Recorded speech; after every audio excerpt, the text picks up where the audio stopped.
Ladies and gentlemen, boys and girls, welcome to the PUBG Mobile Club Open Fall Split Indian Edition. What an exciting day to be alive. Happy Independence Day, first of all, to all our viewers. My name is Angad Singh Chahal. I go by The Experiment, and with me, dressed in black, and I see we have a little bit of a matching going on over here, is Animesh Agarwal. You know him better as 8-Bit Thug. Thug, how are you this fine day? I'm absolutely fine. And I wish all our viewers who have joined us a very happy Independence Day from India. And yes, XP, looking forward to this exciting day because we have had a great 3-day run. And I think as we enter to the next day, I'm looking for some more action.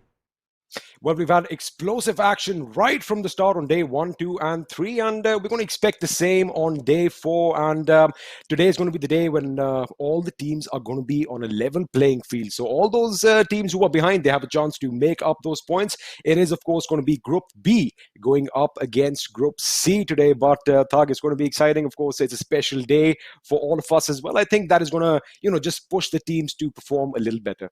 Yeah, definitely. I believe that I am just trying to see if the teams who have been lacking until now, if they can push their way up because we still have a long way to go. But yes, talking about the prize pool, we have $2,600 going to the first place, $600 for the second, $1,100 for third to fifth.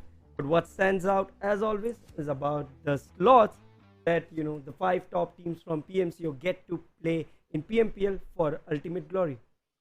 Of course, the ultimate glory and the chance to represent your nation and your team on the biggest stage of PUBG Mobile. And, just having your flag imprinted on your heart, I think that's what it's all about. That was the prize pool, of course, and the money is a good incentive. But yes, as you mentioned, the PMPL qualifying slots are the main deal over here. Now, a lot of the teams have been a little hesitant, so to speak. They haven't really come out of the gates firing, but I think that is definitely going to change today as we're going to have a look at who all is going to be participating in today's games. But before that, let's just have a look at how the points are distributed. Of course, you all are familiar with this system, Thug. 1 kill, 1 point, kill meta game makes it exciting for us, isn't it? Yeah, definitely. It makes very interesting for us. And, I guess that this point system is something that's not new to us. Everyone knows about this. We have been working around this point system. But yes, it's for one last time before more aggression kicks in. And we might have to see more action coming up. Action is never going to be in shortage over here, especially since we have all these guys who are, they're good at shooting people down. But it's all about the tactics and what they bring to the table, because we've seen a few interesting plays by some of these teams. And talking about the teams, we have our groups on our screens right now. MCYS, FINTOX, UP50, TXO. Now, Team A, Group A, I beg your pardon, will not be playing today. It's going to be B and C, which is going to be on your screens shortly. And talking about Group B, we have XSpark, Team INGL, MCOPS Esports, and DND MAHEWIANS. Big day for XSpark, Thug. Yeah, definitely. They have an excellent lead if we compare with other teams. They are averaging superbly well. I guess they have an average of more than 20, and I would like to see how they come up today and are they able to maintain the same average. We also have NINJAX joining us and AZTECS ESP as well. Some really good teams fighting it out today because we have Group B and C where we have Reckoning, BlitzkriegXP. So, overall, I think an even more competitive day. I think apart from day 1 where we saw one-side domination, since day 2 and day 3 kicked in, I've seen that the tournament is hitting up and I'm getting to see more of intensity. Absolutely. Talking about intensity, VR1 showed us some intensity in a game recently, as did DTHesports, Futurestation, and STALWART Esports. And talking about Group D, we have Team LegStump, Optimum Esports, Hex, Reaper X, and Team ESN, who have climbed above on the leaderboard, which is always exciting. And let's have a look at the last few teams on our screens. Website, Nalayak, Team Insane, and Reckless Esports. Now, if I can quickly talk about Team Insane, Thug, they had a shaky start at the beginning, but I think on day 3 they made up for all their misfortunes.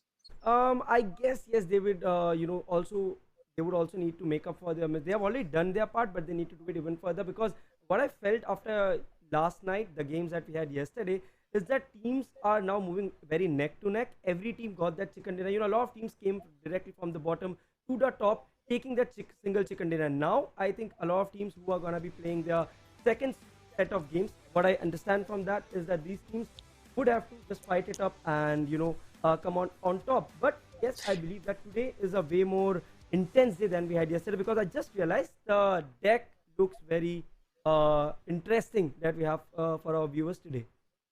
We have a full stack for you. And of course, you saw the schedule. It's going to be the same. You're used to that. We're going to start off in Erangel. Then we're going to head over to the jungles of Sanhok. Then to the deserts of Miramar. And finally, I think we're dressed for Vikendi perfectly. I have my long sleeves on. The snow is not going to bring us down. But, you know, you did mention a lot of these teams, they started from the bottom and now they are here. Yeah, definitely. You know, I think these teams start from the bottom. They are, yeah. Today we have those teams who are at the top and they would want to move way up higher in the leaderboard because until now we have seen some of the majority of the teams that were top performing belong to Group B and C. We have Blitzkrieg, we have a very well-known team AZTECS, we obviously have Team XSpark that is on a run right now. Team XSpark is basically a runaway truck with its brakes clipped, but let's see if someone is going to try and stop them today. It kind of sounds a little, you know, it sounds like a tall order, but let's see. I think all the teams have probably, you know, gauged them and seen how they are playing, and they might have some good counter plays in store for us today. But I think action has begun, and we have game number 1 rolling in. It's day 4, game 1, and in front of our screen we have Erangel split into half by the flight path going from 70 to military base. XSpark is ready, and a lot of other teams. You have MCOPS, we have DND, we have NINJAX, we have a lot of more teams, and I'm super excited. I want to see, do we see some hot drops taking place, or it's gonna be the usual drill? Well, hot drops are obviously going to be contested, and in a tournament, you know, every single place is a hot drop. If some team drops next to you, even if it's in Zarki, I'm pretty sure it's going to be a hot drop. But let's have a look at where they are going. And the fact that the map is pretty much split in half is going to give all the teams a chance to reach their favorite drop spots. And you know what? I think the Sosnovka military base is looking mighty exciting for me. Over the past couple of days, we haven't really seen a lot of teams go to that island, except maybe on day 3, which is kind of funny because, you know, I would say that the military base and Novoripnoye have really decent loot. Right, and if we talk about the way teams have split right now, Team X going for the usual drop, but I see LF, are they going for Novorep? Yes, I think they're going for Novorep, and if it's a military base clash, I think it's not, so it's absolutely fine. Although we do have Team 15 and 18 pretty close to each other around Farm and Milta, but what I see, look at the circle. Team X might be in a lot of trouble right now because they will have to go for a huge rotation, a very long rotation. They'll need those vehicles stacked up, and pretty much happy would be Team FS because they have the best spot, I think, right now. But this circle looks more biased towards the northern side. I'm looking at a shooting rate Siverny 4th circle. I think that is pretty much what is going to happen unless the zone decides to move towards STALWART, which we've seen many, many times before. But yes, talking about Team X, they are going to be really comfortable in the military base with Lord Fam holding on to Novoripnoye. And I like the way each team has one member who is split up. For example, Evo is separated from his team, you know, just to make sure that no one is going to be around them. Just kind of gives them a little bit more lay of the land, as is Kiru from LF. But have a look at what's happening in Pochinki. I think we're going to see some action right off the bat between VR1 and their opponent teams. But we're going to focus on Yasnaya, which, if you remember, yesterday was unoccupied. Nobody dropped in Yasnaya. However, today we have 2 teams in NINJAX and Reckoning.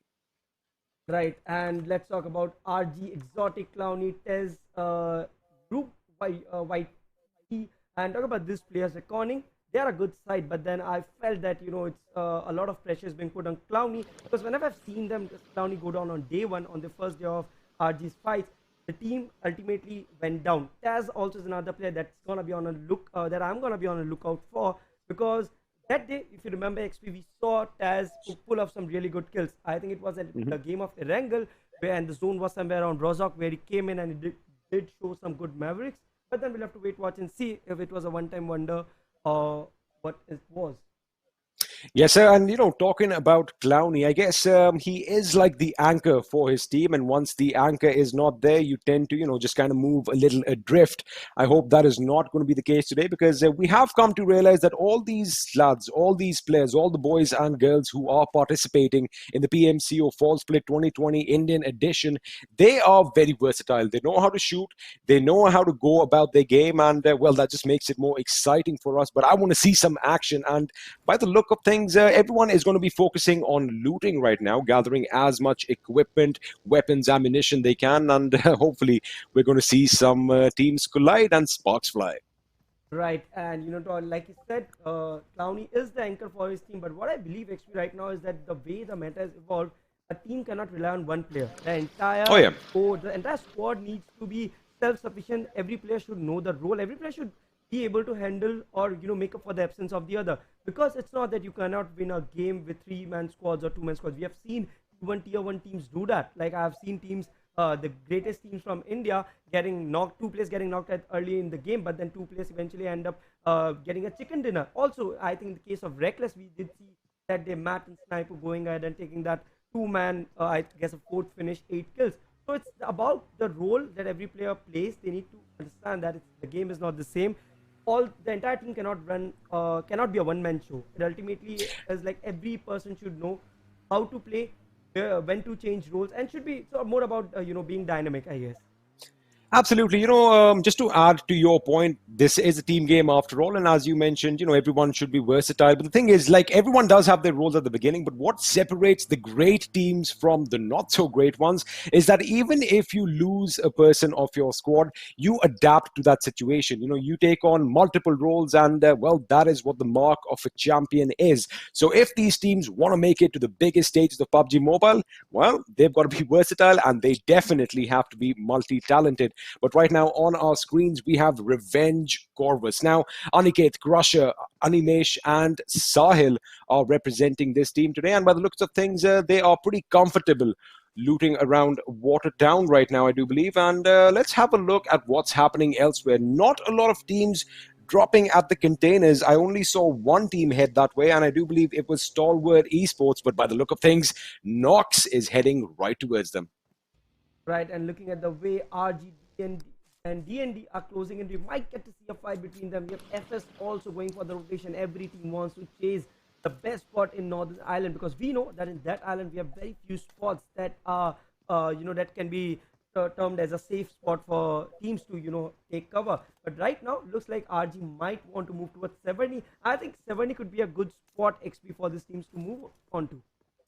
Severny definitely could be a good spot because it is a good city in the zone, and I do believe RG might be heading in that direction. But again, let's see where the second circle is going to take us, because off late we've seen the zone play a little bit of a trickster.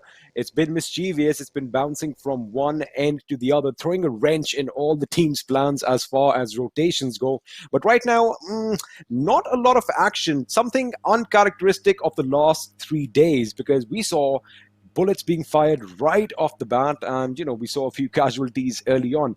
All you action fans, hold on, don't worry, the zone is closing in. We are definitely going to have some collisions sooner than later. And one thing that I saw was interesting when the map was on our screens. A member of LF, that is Lord Fam Kiru, has already moved across the bridge. There we have it. Have a look at how they're spaced out, as is Destro from Team X. Now, that is what scouting is all about. We were talking about roles earlier on, Thug, and I do believe scouting and getting as much information as you can is a very, very important and crucial part. I believe that scouting is the most important part, especially until the 4th circle, when you get that time and space. Basically, when you're talking about scouting, I guess time and space are the 2 big constraints. If the circle is small, obviously I am not a very big fan of players going out and scouting unless the scout is an excellent assaulter and can handle situations like a 1v2. Apart from that, I think scouting makes the most important part of every team's rotation. If a team does not have a good scout, if a team does not have a good scout who can give out those calls, give out those proper markings, then we have seen those teams go down in the long run. We definitely have seen them go down in the long run before. Even some big names have fallen to that. But of course, these teams are going to try and make sure they are not one of them.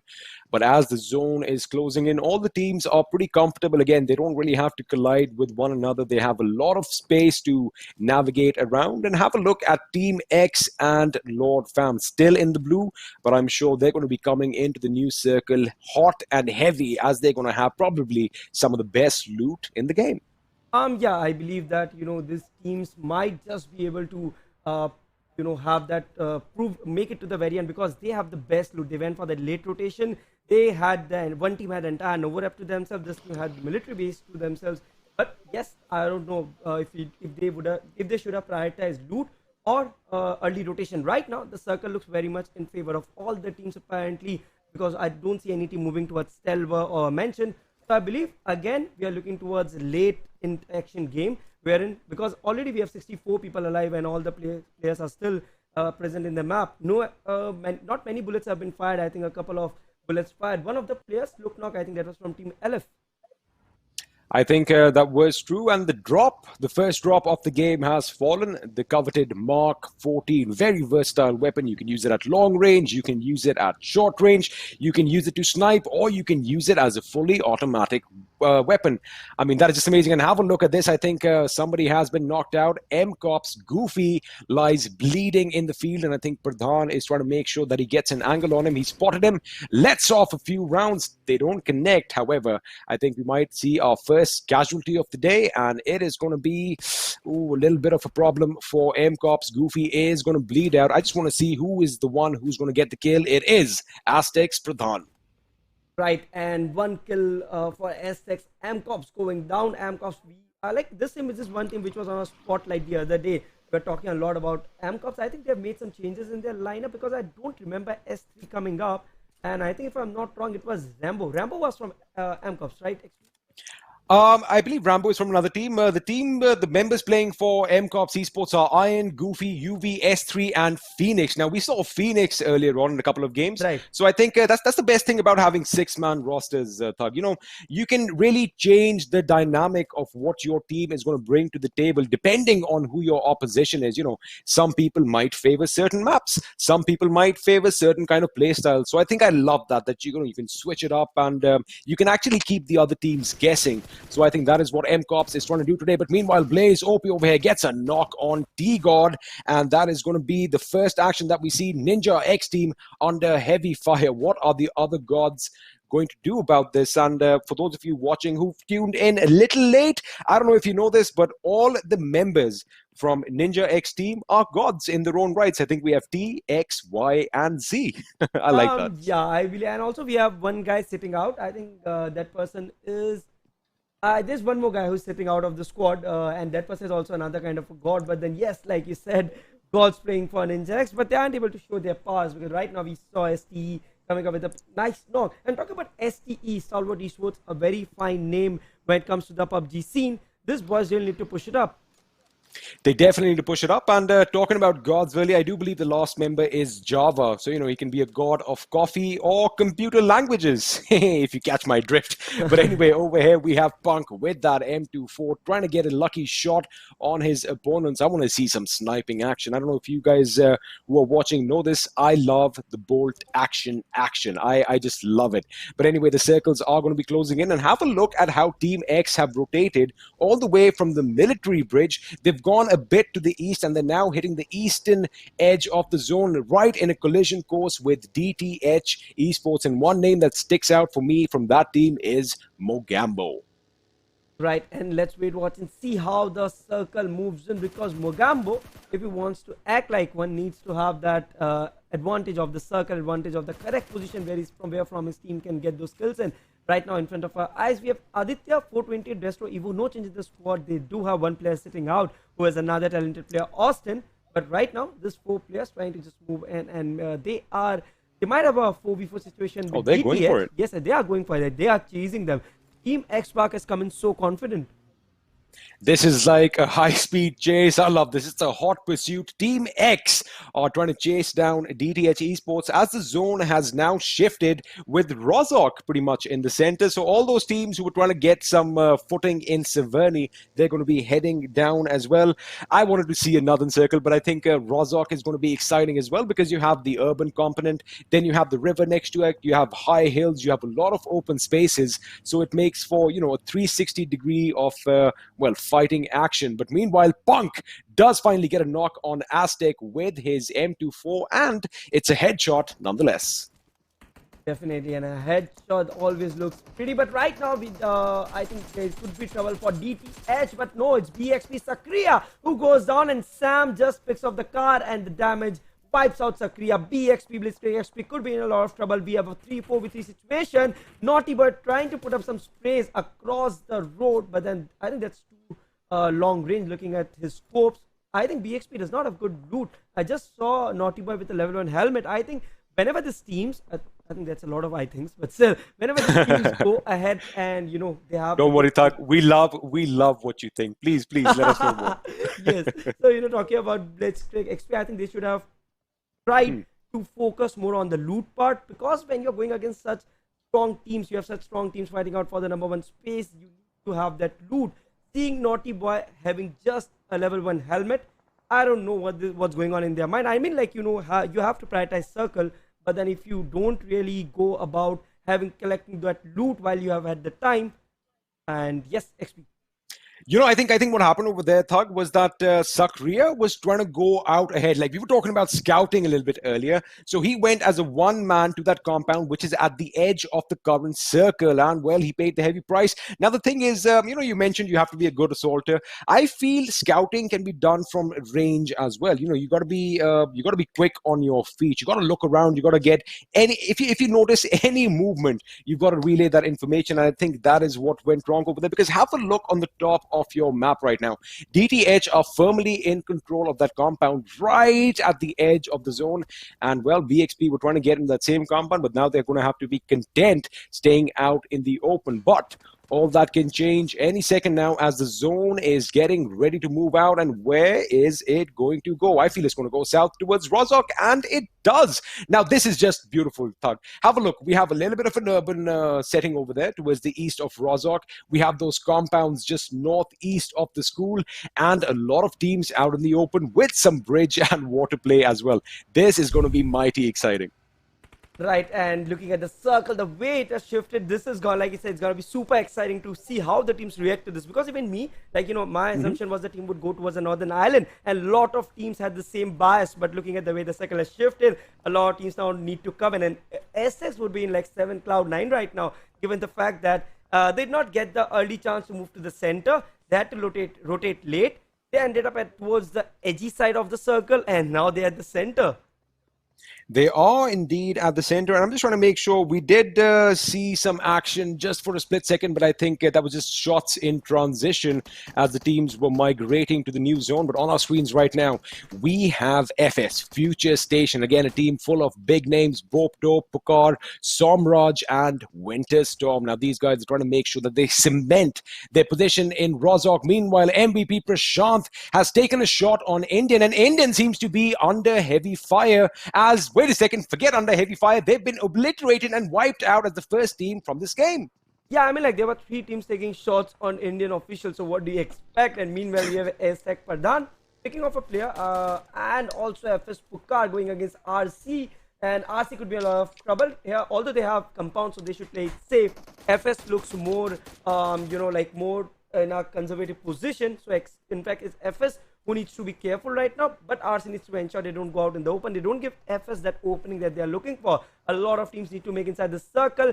Team X trying to approach the circle from the north, and that's interesting because like a couple of minutes back, they were reeling from the south. You know, I thought that Indian official would have some patriotic fervor in them today, because it is the Independence Day, and I thought, you know, maybe they just might push it a little bit better, but I guess it is all about peace, so that is what they're trying to do. They're not trying to be violent, and as a result, they've been knocked out first. Hopefully, they don't do that in the next game, but yes, the circle is going to get interesting. Oh, it's going to be very tight for a lot of these teams in Rozhok, and have a look at that. Aditya has opened up as Blaze get knocked out. Punk gets another shot with his M24. Down goes Prince, and 420 OP are opening up on Stalwart Esports. Now we're going to see this action right over there. They're going to move in that position because they do want to secure the zone. Aditya is going in for the kill. I think he spotted the enemies. He's going to see him laying down prone in the grass, and with that, Stalwart Esports are going to exit in the 15th position. However, DTH Esports are now on their backs.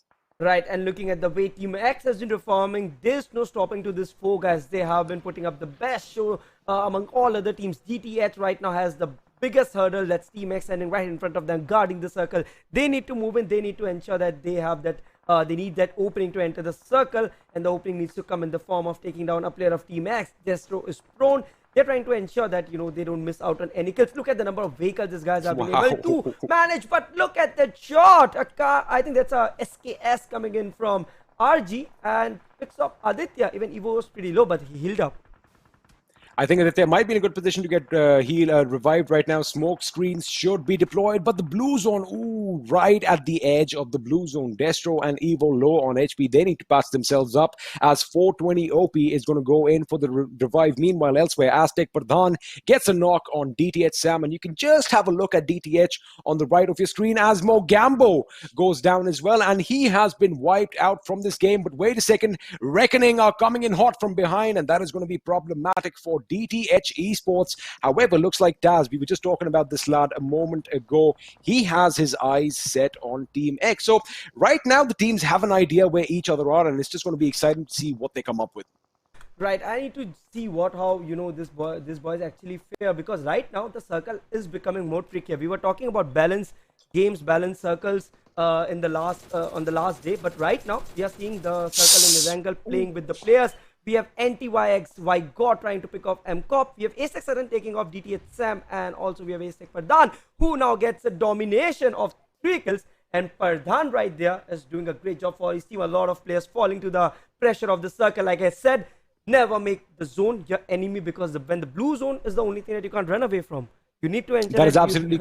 Yes, sir. You can't run away from it. It is inevitable. And what is inevitable is Punk shooting down. He is just on fire. Sean goes down, and Aditya is going to try and get that kill, steal that kill away potentially, which he does. Gets his team another point. And Team X are on fire as expected. 7 kills already, with the 8th on the way by way of Exotic. These boys are not letting up as D&D MAHEWIANS are going to exit the game in the 13th position. I really feel that Reckoning kind of made a mistake going across the water that quick. They got spotted out by DTH first, and now Team X is trying to punish them for their misstep over here. Destro is going to be in a good position to try and block off DTH Esports, because have a look at the zone. They are just outside, but their worries are still not over, as they are going to be gate kept by Revenge CORVUS. Yes, and talk about Revenge CORVUS, a good side. I mean, like, we haven't seen much from them, but looking at the way they have performed until now, I think they have the potential. They just need to exert that pressure, assert that dominance. I think for every team right now, they need to feel that they are doing something that they have been doing. Like we had this discussion last night as well, where the teams need to play very casually. They don't need to feel pressurized. They don't need to think about the PMCO tag that follows this tournament. But right now, Team X, they are trying to cross the bridge. They have complete control over the bridge. RC is right in front of them, and we have Crusher, who might as well go down. And I think definitely Aditya punishing him with those M46 X-rays. And yes, Aniket pushes in a lot of damage, but then it's Aditya who prevails. I mean, Team X are just like a steamroller right now. These guys are just going forward into the zone, crushing all the opposition in their path. But Evo finally gets knocked out by Animesh from Revenge CORVUS. Now, this is going to be exciting. Is he going to be able to be picked up? Because NINJAX has gone out in 10th position. Aditya going in for the kill. He gets a knock on Animesh. Crusher in the smoke over there. Is he going to be able to show something good for his team? I think the right for Evo should be coming in any second. We still have 20 seconds on the clock. Wait a second, what's that? So Mad Dog is behind Team X, and I think 420 OP definitely has an idea. I wonder if Mad Dog can do anything to stop the big boys from running away with the show. And talking about the big boys, Thug, 13 kills already, 8 teams left, 24 people alive. Yeah, I mean, like, Team X is on a rampage, on a domination, whatever you call them. Aditya sitting right there with 7 kills, 420 with 4 kills as well. The team is showing a stellar show. It's a show of domination, one-sided domination. But let's see. Yes, 420 OP knows about Mad Dog. So I don't really think Mad Dog would be able to do much. He has 2 of the players from Team X rush onto him. Let's see. It's going to be a 1v2 situation. Mad Dog stands up, takes one down, and this could make things interesting. However, Aditya is going in. Destro tries to go in as well. 420 OP is down, but no other teams are focusing on them. So I think Team X has an easy way to make inside the zone right now. That was a beautiful attempt by him, but we'll come back to that in a second. Punk with that M24. He is still rattling off those headshots. I mean, I wish we could see some of them on our screen. I would be a very happy man, but have a look at this cluster over here. This compound is at the edge of the zone with only a few buildings inside, but Prince goes down to a grenade via VR1 Deuce, and this fight is taking place towards the northern aspect of your screens right now between VR1 and Lord Fam. Meanwhile, AZTECS Satan is going to try in and move in on that position, but Team X could be... Ooh, wait a second. Lord goes down by another grenade via Deuce. Deuce is on fire. He is lobbing those grenades to perfection. But FS over here right now, they have to be content with Aztec, ESP, and Nox Official before they can move into the zone. Shots are being fired at random in the smoke, hoping that at least one of them connects and gives them a little idea of where the enemy is. But Dark Lord is finally taken down by Somraj, and this is going to be an exciting fight. Bope Dope coming in. They are picking fights with multiple teams. Right, and looking at the way FS is playing, I think they're doing a good job, but they need to focus on kills right now. They have the zone, they have had their chance, but Bob Dope goes down from another nade. Somraj also looks pretty low. I think it's gonna be Nox and ASEC trying to push in on FS, but Nox for now, I think they're inside the circle. ASEC Mighty doing a good job for his team. Look at the number of kills ASEC have. They have 8 kills already, and they're still looking so strong. Team X makes into the circle. All the 6 teams are in the circle right now. We have a 1v1 situation between Mighty and the players of FS. Mighty needs to heal up, and I think that's a very weird spot, but he did a mistake. He went for the vault, and why would FS Somraj do that? I think Winterstorm is going to get caught out right now. Mighty is patching himself up, whips out his weapon. See the way he's not supposed to jump. You are not supposed to jump. He corrected his mistake, and with that, Futurestation are bowing out in the 6th position with 2 kills. We are down to the last 5 teams, 13 players live, and I love this circle. It is going to be all in the open. Those vehicles are going to come in very handy. All these teams are going to be blowing them up. Sooner than later, they're going to be burning piles of steel and rubber behind which these teams are going to take cover. But having a look at the map right now, it looks like Nox Official and Aztec Esports are the only ones who have a good spot in the zone. Meanwhile, at the other end, VR1 Esports are looking strong, but they have to be content with a few members from Lord Fam who are still alive. And I wonder what Team X is up to. They are trying to slink their way in, but they've got Aztecs as the hurdle in front of them. The question is, are they going to be able to jump over it as Destro goes and gets a knock on Satan, starting this little engagement over here? But where are his teammates? Aditya and 420 are coming in for some cover fire as well. Wait a second, did I just see a grenade knock? No, I didn't. Mamba went down elsewhere. Thought this is getting too close to call. I think they've got to be careful. Everyone is going to be proning and, trying to crawl their way into the zone.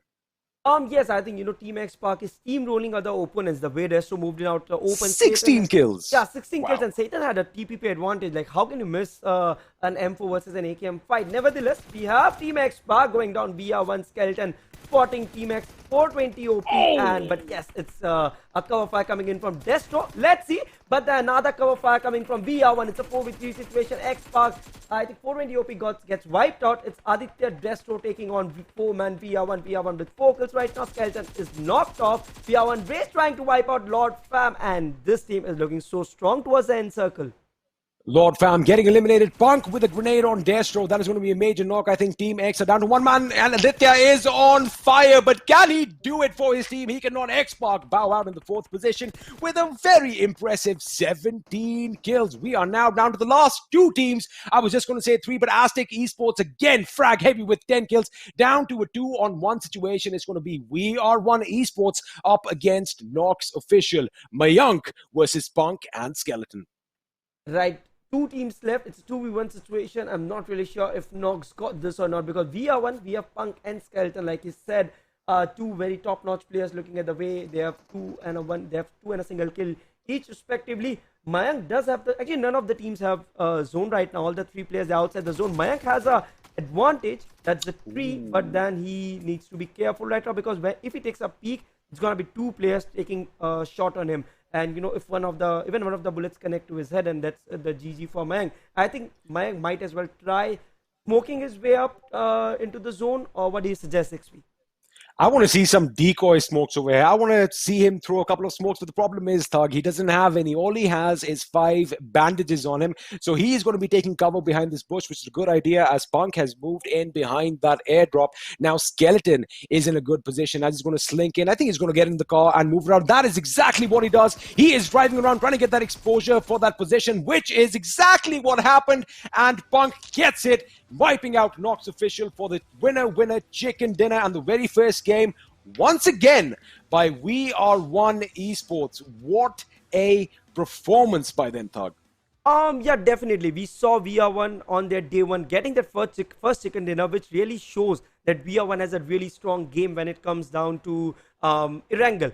But what I'm concerned about is after the chicken dinner, that I think that was a 15 kill chicken dinner that they took on day two. But after that, we saw VR1 going their performance went downhill.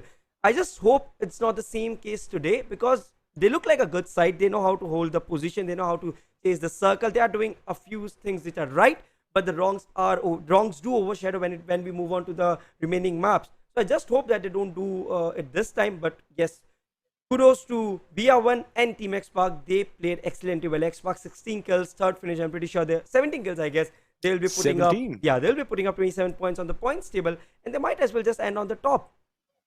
I mean, we've had a lot of teams who've gone frag heavy. Of course, we're going to see all these stats on our screens shortly, but I wonder who the MVP is going to be, because, yes, the MVP is a guy who's the most valuable player, but we like looking at kills and the numbers. I'm expecting someone from Team X to come in and steal the show. Although they were eliminated in the 4th position, Thug, I think thanks to the kills, they are going to be climbing up the ranks, maybe to the 3rd, maybe to the 2nd position, but we're going to have to wait and find out. But what an explosive start today. This is what we want to watch. We want to watch all that chaos, all that pandemonium. And yes, Aditya from Team X or XSpark is going to be the MVP with a massive 8 kills and 899 points of damage.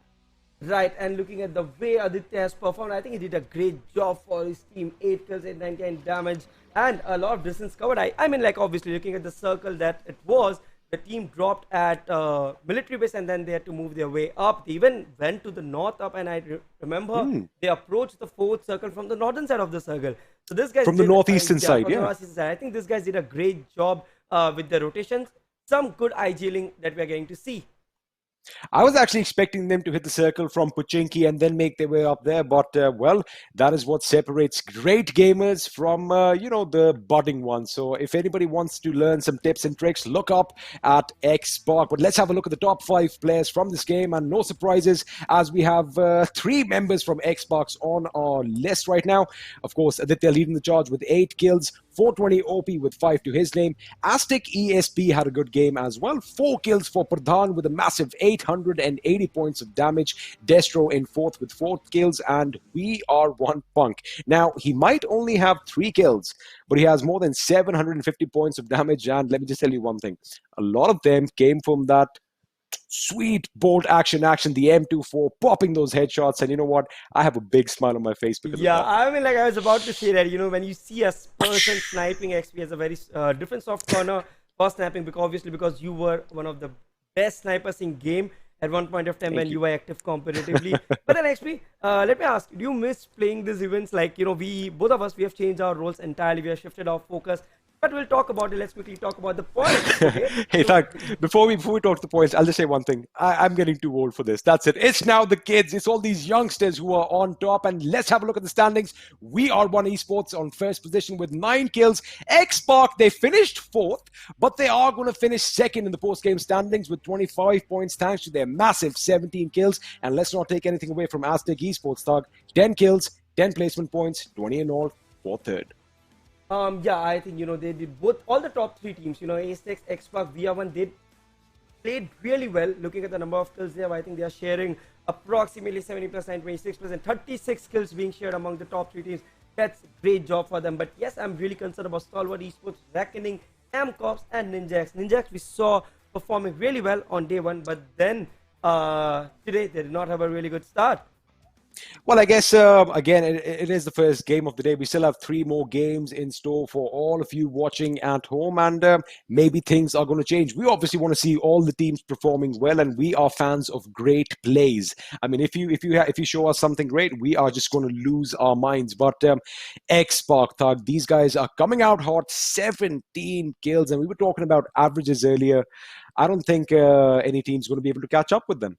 I think they are still maintaining that 20+ average, and look at the way they are performing. I think they must have hit the number 1 spot in the points table once again. They have regained the spot that they cemented on day 1. The lead that they take is crazy. And let's talk about VR1 Esports. They have been our team on a spotlight, 2 chicken dinners. But let's talk about Punk. 14 kills until now, all the games played. 5 matches, 14 kills, and 2300 of damage. Punk has been instrumental in VR1's success. 14 kills, that damage is just phenomenal. 14 knockouts as well. But let's not take anything away from the other members, because after all, it is a team game. And, for any one member to shine, the others definitely have to help. But what a start to the day. And I can't wait to see if this was Erangel. What's going to happen in Sanhok, which is a smaller map and everybody's going to be closer. I can't wait, Thug. Can we just get it on right now?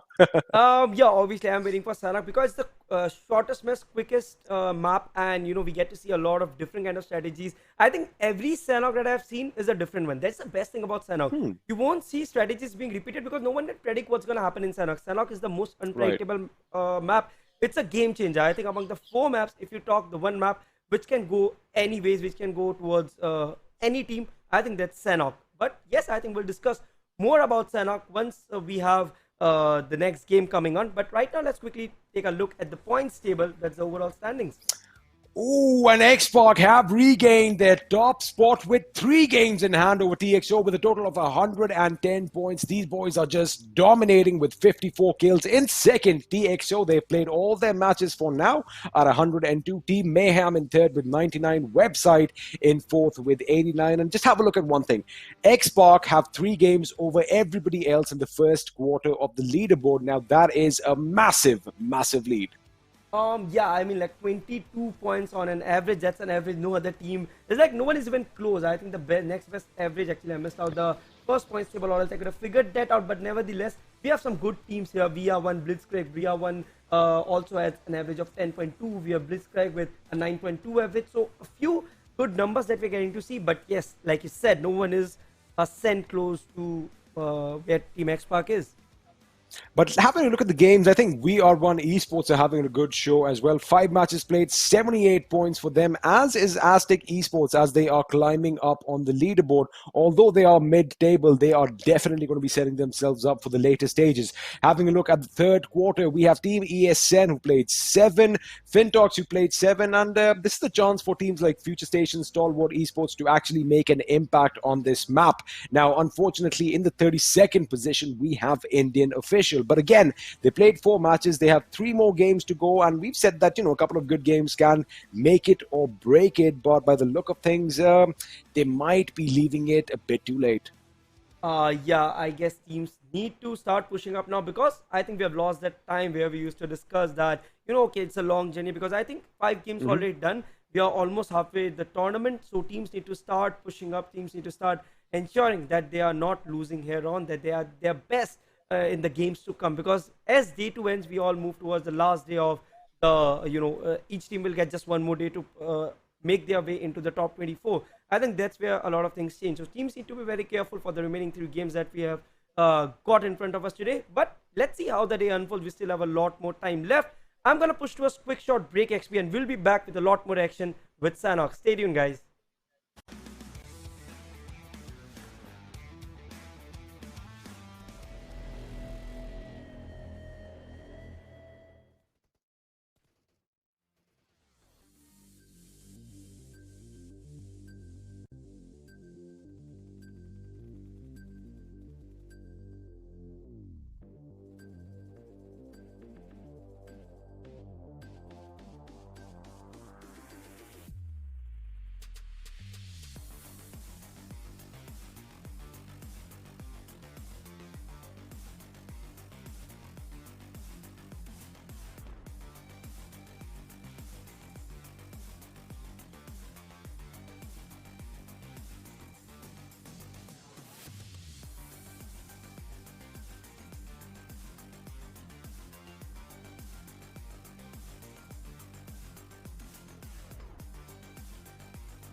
Hello and welcome back to the PUBG Mobile Club Open Fall Split 2020 Indian Edition. My name is Angel Singh Chehal. I go by the Experiment, and with me is Animesh Agarwal. You might have heard this name, 8-Bit Thug. Thug, how are you doing? What an explosive start we've had.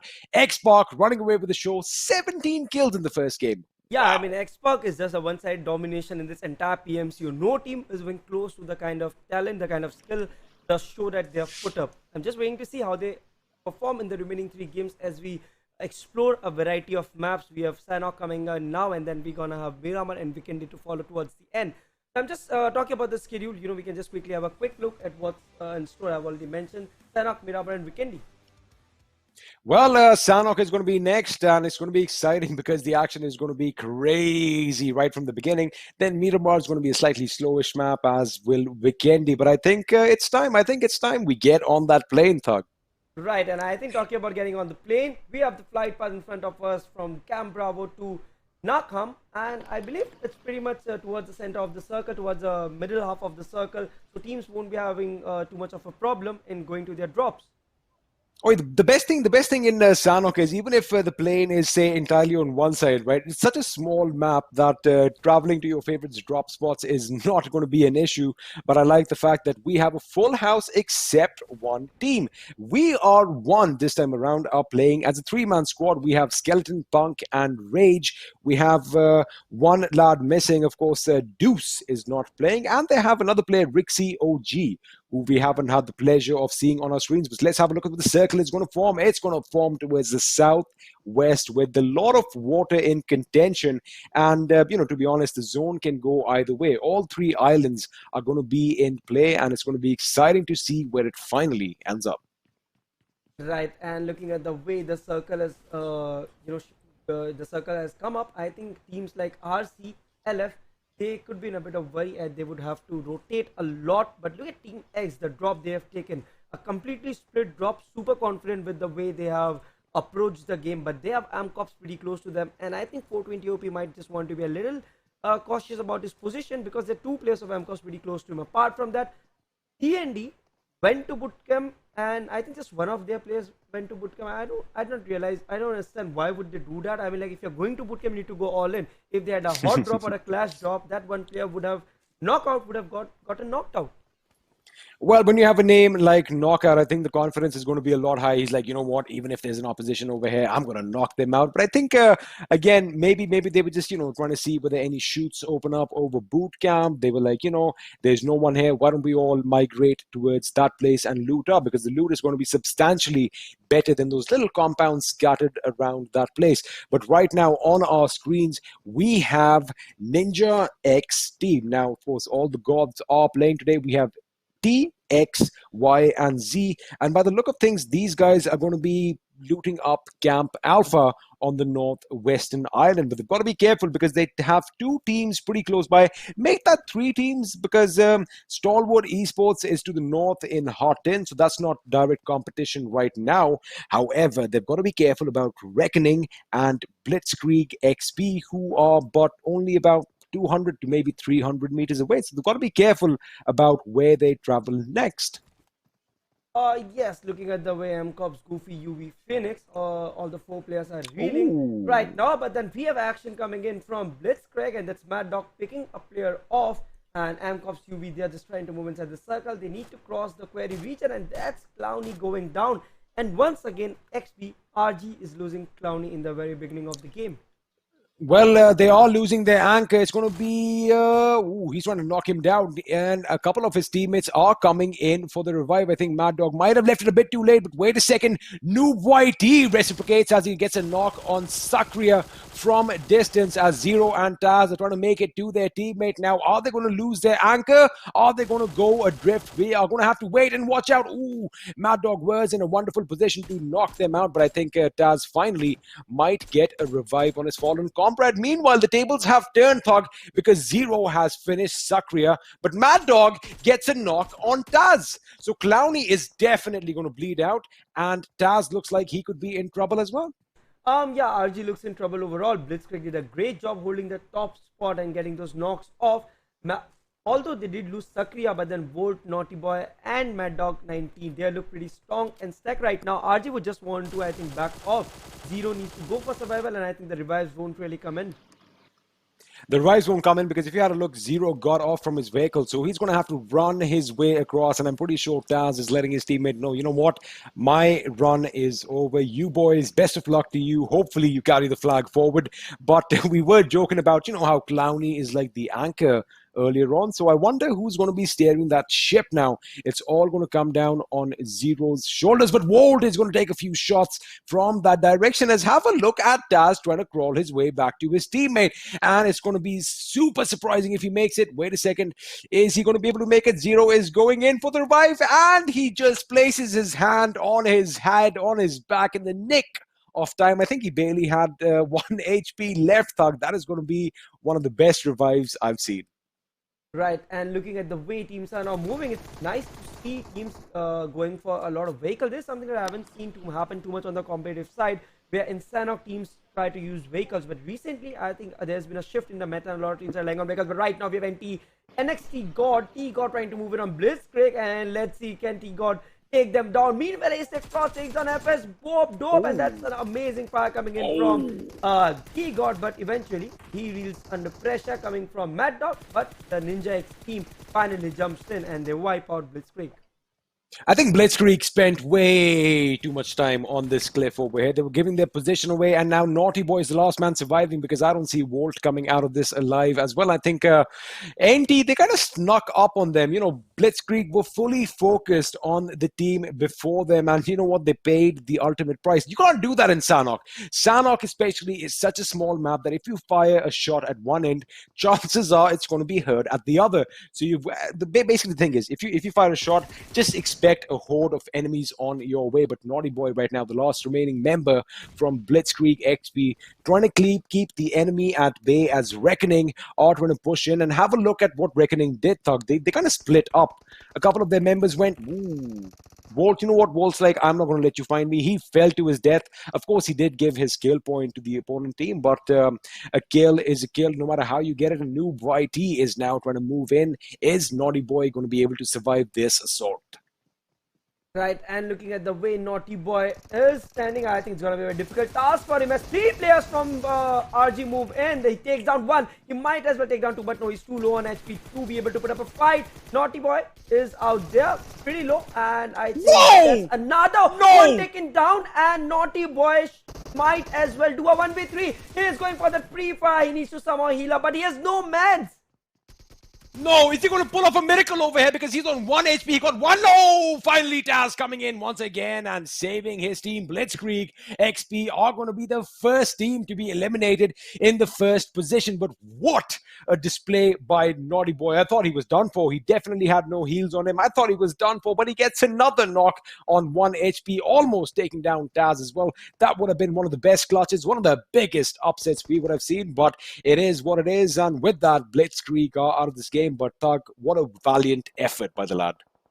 Right, and looking at the way DND, Indian, and everyone is at the center of the circle, I believe that we are going towards a late game once again. Because, you know, whenever teams flock the center, that's when we have a slow-paced game. But right now, after a valiant effort, like you mentioned, by Blitzkrieg, Naughty Boy. I'm a fan. Yeah, I mean, like, he did a great job. He almost pulled off a 1 HP clutch.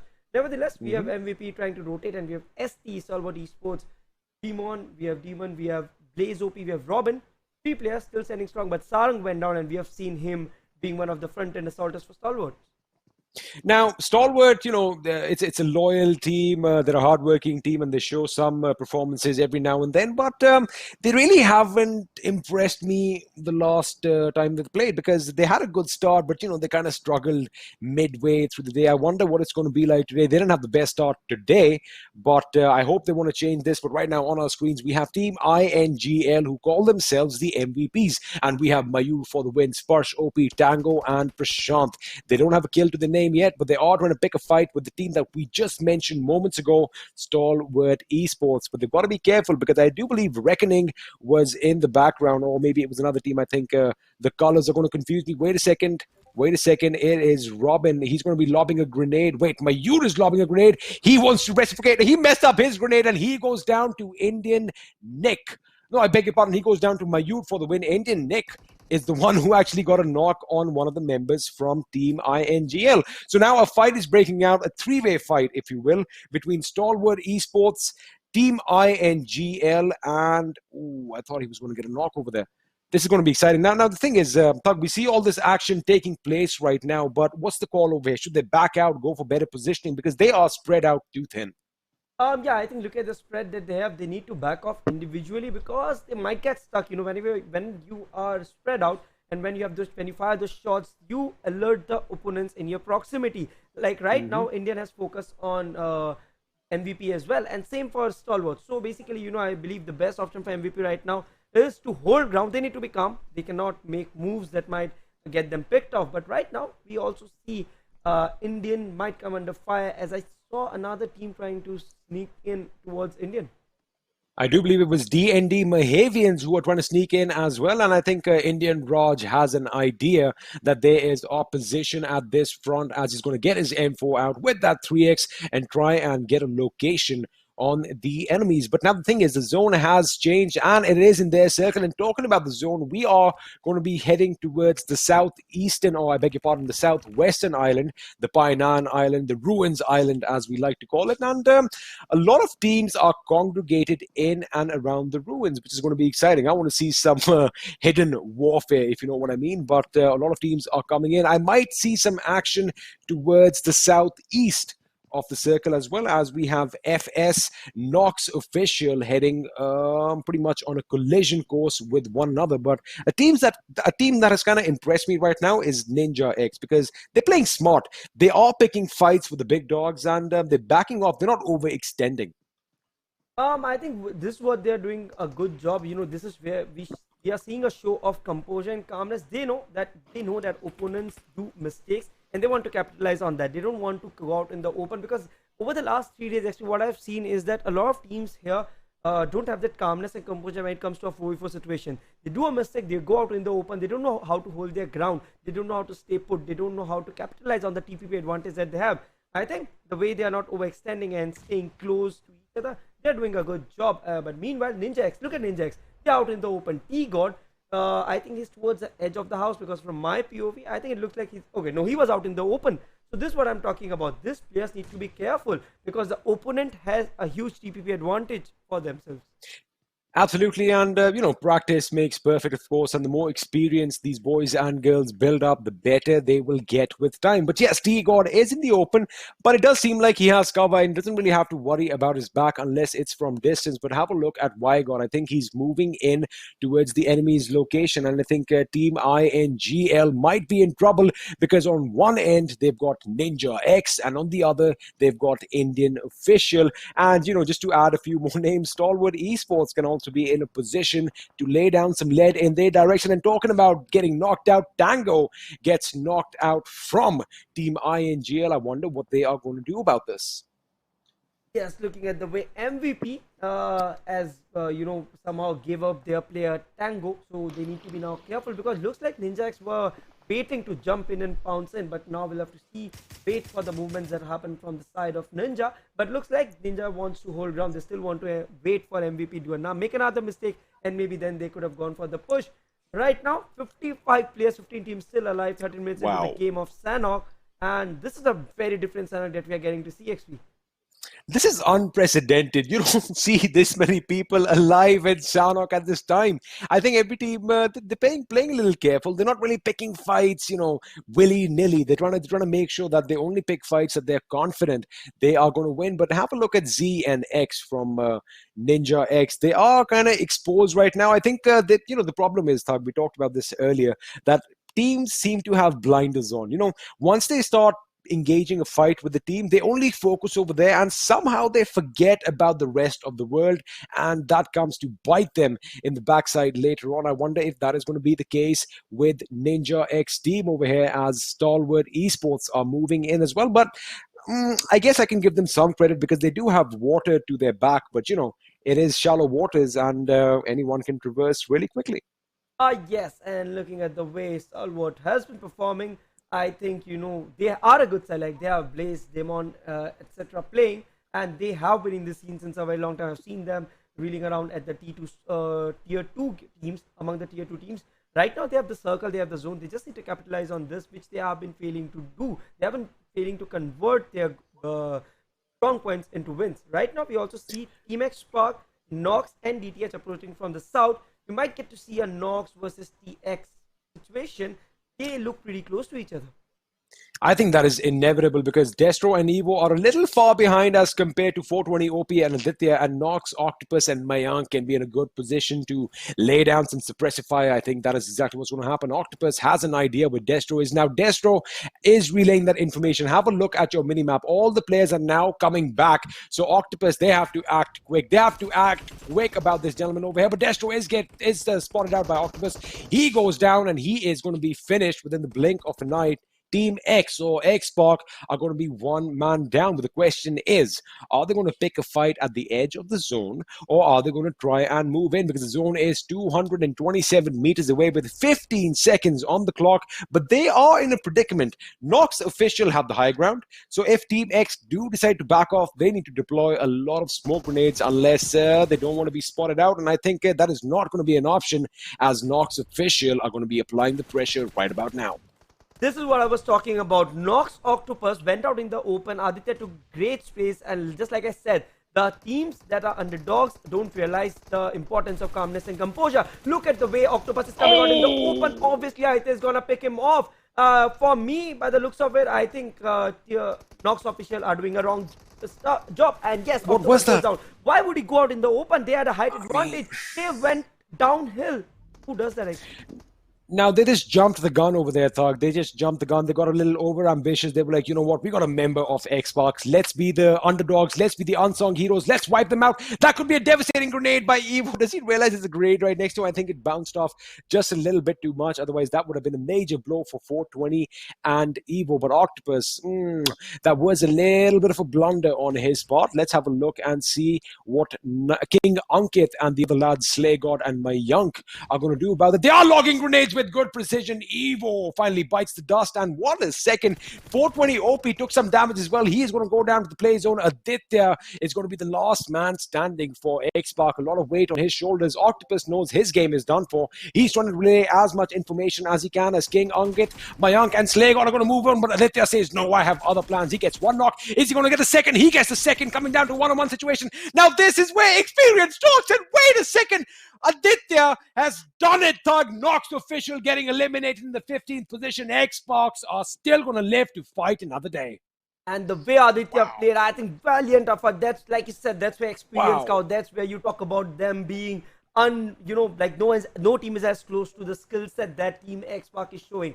The way Aditya did it, I think no one could have done it better. And yes, I'm speechless. Yeah, that was a 1v3 to perfection, Thug. Like, the most perfect, the way he moved in and out, he took cover, he shot where it was necessary. He ensured that every bullet that comes out of his gun hits the target right between his eyes. That was a beautiful display. And yes, experience did talk over there. That is what you have to look up to, ladies and gentlemen. But elsewhere, Team INGL got a nod squad wipe, and they have 5 kills to their names. Meanwhile, on our screens, at the edge of the zone, I do believe we have Reckoning. I do believe it's a Revenge CORVUS, I beg your pardon. These guys are going to go up against Futurestation, and they've got to be careful because Lord Fam is close by as well. But now the thing is, see, they are in the zone, they have the high ground, but the thing is, the zone can be a spoil sport. It can play a spoil sport any second now, and I wonder where it's going to go. But FS, they might be in a bit of trouble because coming up behind them, we have another team. LF is on one end, RC is at the other, and oh my goodness, this can go either way. They can literally get themselves sandwiched. They are in a bind right now. Right, and talking about Winter Storm and Pukar right now, you talked about FS, Somraj, Bobdope. I'm surprised to see Bobdope getting picked up early. We have known Bobdope since a very long time. He is one of the good players in the in the competitive side, but he's not able to perform right now. Aita coming up with another pick, and that's 5 kills for Team XSpark. Aita is just showing a different side altogether. LF Lord picks up Pukar. Damon trying to pick off players for MVP. Aditya definitely impressed me. I mean, of course, XSpark, they've been impressing me throughout the tournament. What a play by him, but we'll come to that in a second as Blaze over here tries to get a knock, but I think that went for Indian official, who are still in this game. They're still trying to play a little strong. Let's see what they come up with. They still have all 4 members alive, but Damon is going to get a knock and a finish on Spurs. Aditya is still on fire. He is not one to give up. He is survived by Evo, and Evo's going to patch himself up and join him in the fight, but 5 kills, 4 coming from Aditya. DTHesports are in trouble, and the question is, Mogambo is coming in. Is he going to be a happy man after this? Is Mogambo going to be Kush? Aditya versus Mogambo. Who's going to come out on top? He's going for the left flank. Aditya definitely heard them. Ooh, they saw each other for a split second. He makes sure he confirms his kill. He's going to jump and shoot. Is that what's going to happen? They are just running around this rock right now. A little bit of ringer roses over here. Mogambo takes some damage, and that is going to be the end of DTHesports, courtesy of XSpark. Right, and XSpark doing a great job. And I believe we just lost talk for a second. I'm going to keep talking. You're going to be bear with me over here, ladies and gentlemen. DND, Dominic Whitey, he has an idea where the enemy is right now. And I'm actually kind of surprised that Indian official are still a full squad. Altroz, Yuvraj, Raj, and Nick. I do beg your pardon. Thug, are you there? I think I made a little mistake over here at my end. I do apologize. Yes, I think I'm here. That's absolutely fine. You are here. I mean, like, okay, I can see the stuff rolling, but then yes, nevertheless, we are down to 11 teams, and Team X still making it to the circle, and fortune favors the brave, they say. What? And Team X has a circle that could be so favorable. I see Team X going to the top 5 here on XP, but we are one. Talk, I mean, I'm surprised. And we are one player short. They are 1 player short, but they did start off the day with a bang, so, I'm not going to take anything away from them. But Rage, Skeleton, and Punk have their work cut out, and Punk gets a knock and a finish on Mayur. It's not a finish, it is a knock. I'm confused right now. There are so many grenades being locked. There you go. Finally, the grenade coming in. I think Punk wants that Grenadier title from the PMCO Fall Split 2020, as he still is going to unpin another grenade, lob it. Tango is going to be in trouble. He does get hit by that grenade, but Punk is now going to focus his attention on elsewhere, because I think he just spotted out Damon. I think, but Damon could be in a little bit of trouble right now, but VR1 seems to be under the pressure of zone. It's the 5th circle. We know the damage that they're gonna have to face, but Punk coming up with a grenade kill and becomes the Grenadier. VR1 Esports showing a different level of gameplay, comes up with another kill. Punk proving up, doing exactly contradictory to his name. He's showing some real good quality gameplay right now. We have Skeleton, Punk, and Rage trying to move in, making their way into the circle. Interesting move. They are picking off players who are guarding the circle for them, and this is the kind of movements that we see coming from T1 teams. VR1 is definitely a team to look out for XP. There's a very famous line by Clint Eastwood. Do you feel lucky, Punk? Well, Punk definitely feels lucky as he's rattling off those kills. Reckoning are going to be knocked out in the 10th position with two kills to their name as Aztec Dark Lord gets a knock on the man we were just talking about. And unfortunately, it seems like Punk has finally been stopped. I think he's going to be meeting his maker really soon. But smokes are being deployed. He has made it to the zone. That is going to be an amazing thing. And Aditya is just going nuts. He is going mental as he gets a couple of knocks with grenades as well. And Iron is going to be knocking out LF Mamba with his grenade now. LF Lord gets a knock on Evo. That fight is going elsewhere, not too far off, as we are in the 6th circle. Now, this is what Sanhok is all about. It's all about chaos. It's all about pandemonium. And only one team is going to come out of this alive. But Damon is going to knock out Punk once again. I think that revive did come in, but now we are one in a world of trouble. Right, and looking at the situation right now, I feel that a lot of fight is going on. Aditya picks up another one, and AZTECS with 3 kills. They are a good spot. I mean, like, the players just went down, like I think it was stack of Domino going down. AZTECS is they are 4 men. They were 4 men strong. Why did they wait? They could have just easily moved into the circle. They are waiting outside the circle to fight with STALWART Esports, and Damon is just enjoying those knocks. AZTECS from being 4 men strong, they going to go down to 2 men. I think the entire AZTECS team might just get wiped out. And yes, okay, it's Revenge CORVUS going down. Satan coming up with another grenade kill. We are seeing a lot of grenade kills happening in Sanhok. We don't really see that because of the lack of utilities in the map overall. Right now we have MCOPS Phoenix standing strong for his team with only 1 kill, but yes, brings his team to top 6. But XP XSpark is again at the top 6. I mean, like anything can happen here on. are you surprised? Are you even surprised that XSpark have made it to the end? Because these boys are just dominating. Evo is picked up again, and Aditya and Evo are definitely the duo of death. You better watch out for them as they get a knock and a finish on LF's Lord. And I do believe AZTECS ESP are going to be exiting. No, it's Lord Fam who exit in the 5th position with 3 kills to their names, as Team X get a total of 9. Now, Evo has spotted out Phoenix. I think he just sees the foot. Ooh, Phoenix just slides away in the nick of time. But Evo goes across on the other side of the rock, rattling off bullets in his direction. But Phoenix is like, dude, where are these bullets coming from? Please give me some respite. Now, Team X is in a wonderful position, as is Indian Official. And surprise, surprise, Thug, Indian Official still has 3 members alive. Yeah, I mean, like Indian Official still has 3 members alive. D&D is looking strong as well with that 4-man 7 kill, 7 kills that they have been able to manage right now. But Aditya picking up another knock, and Team X is unstoppable.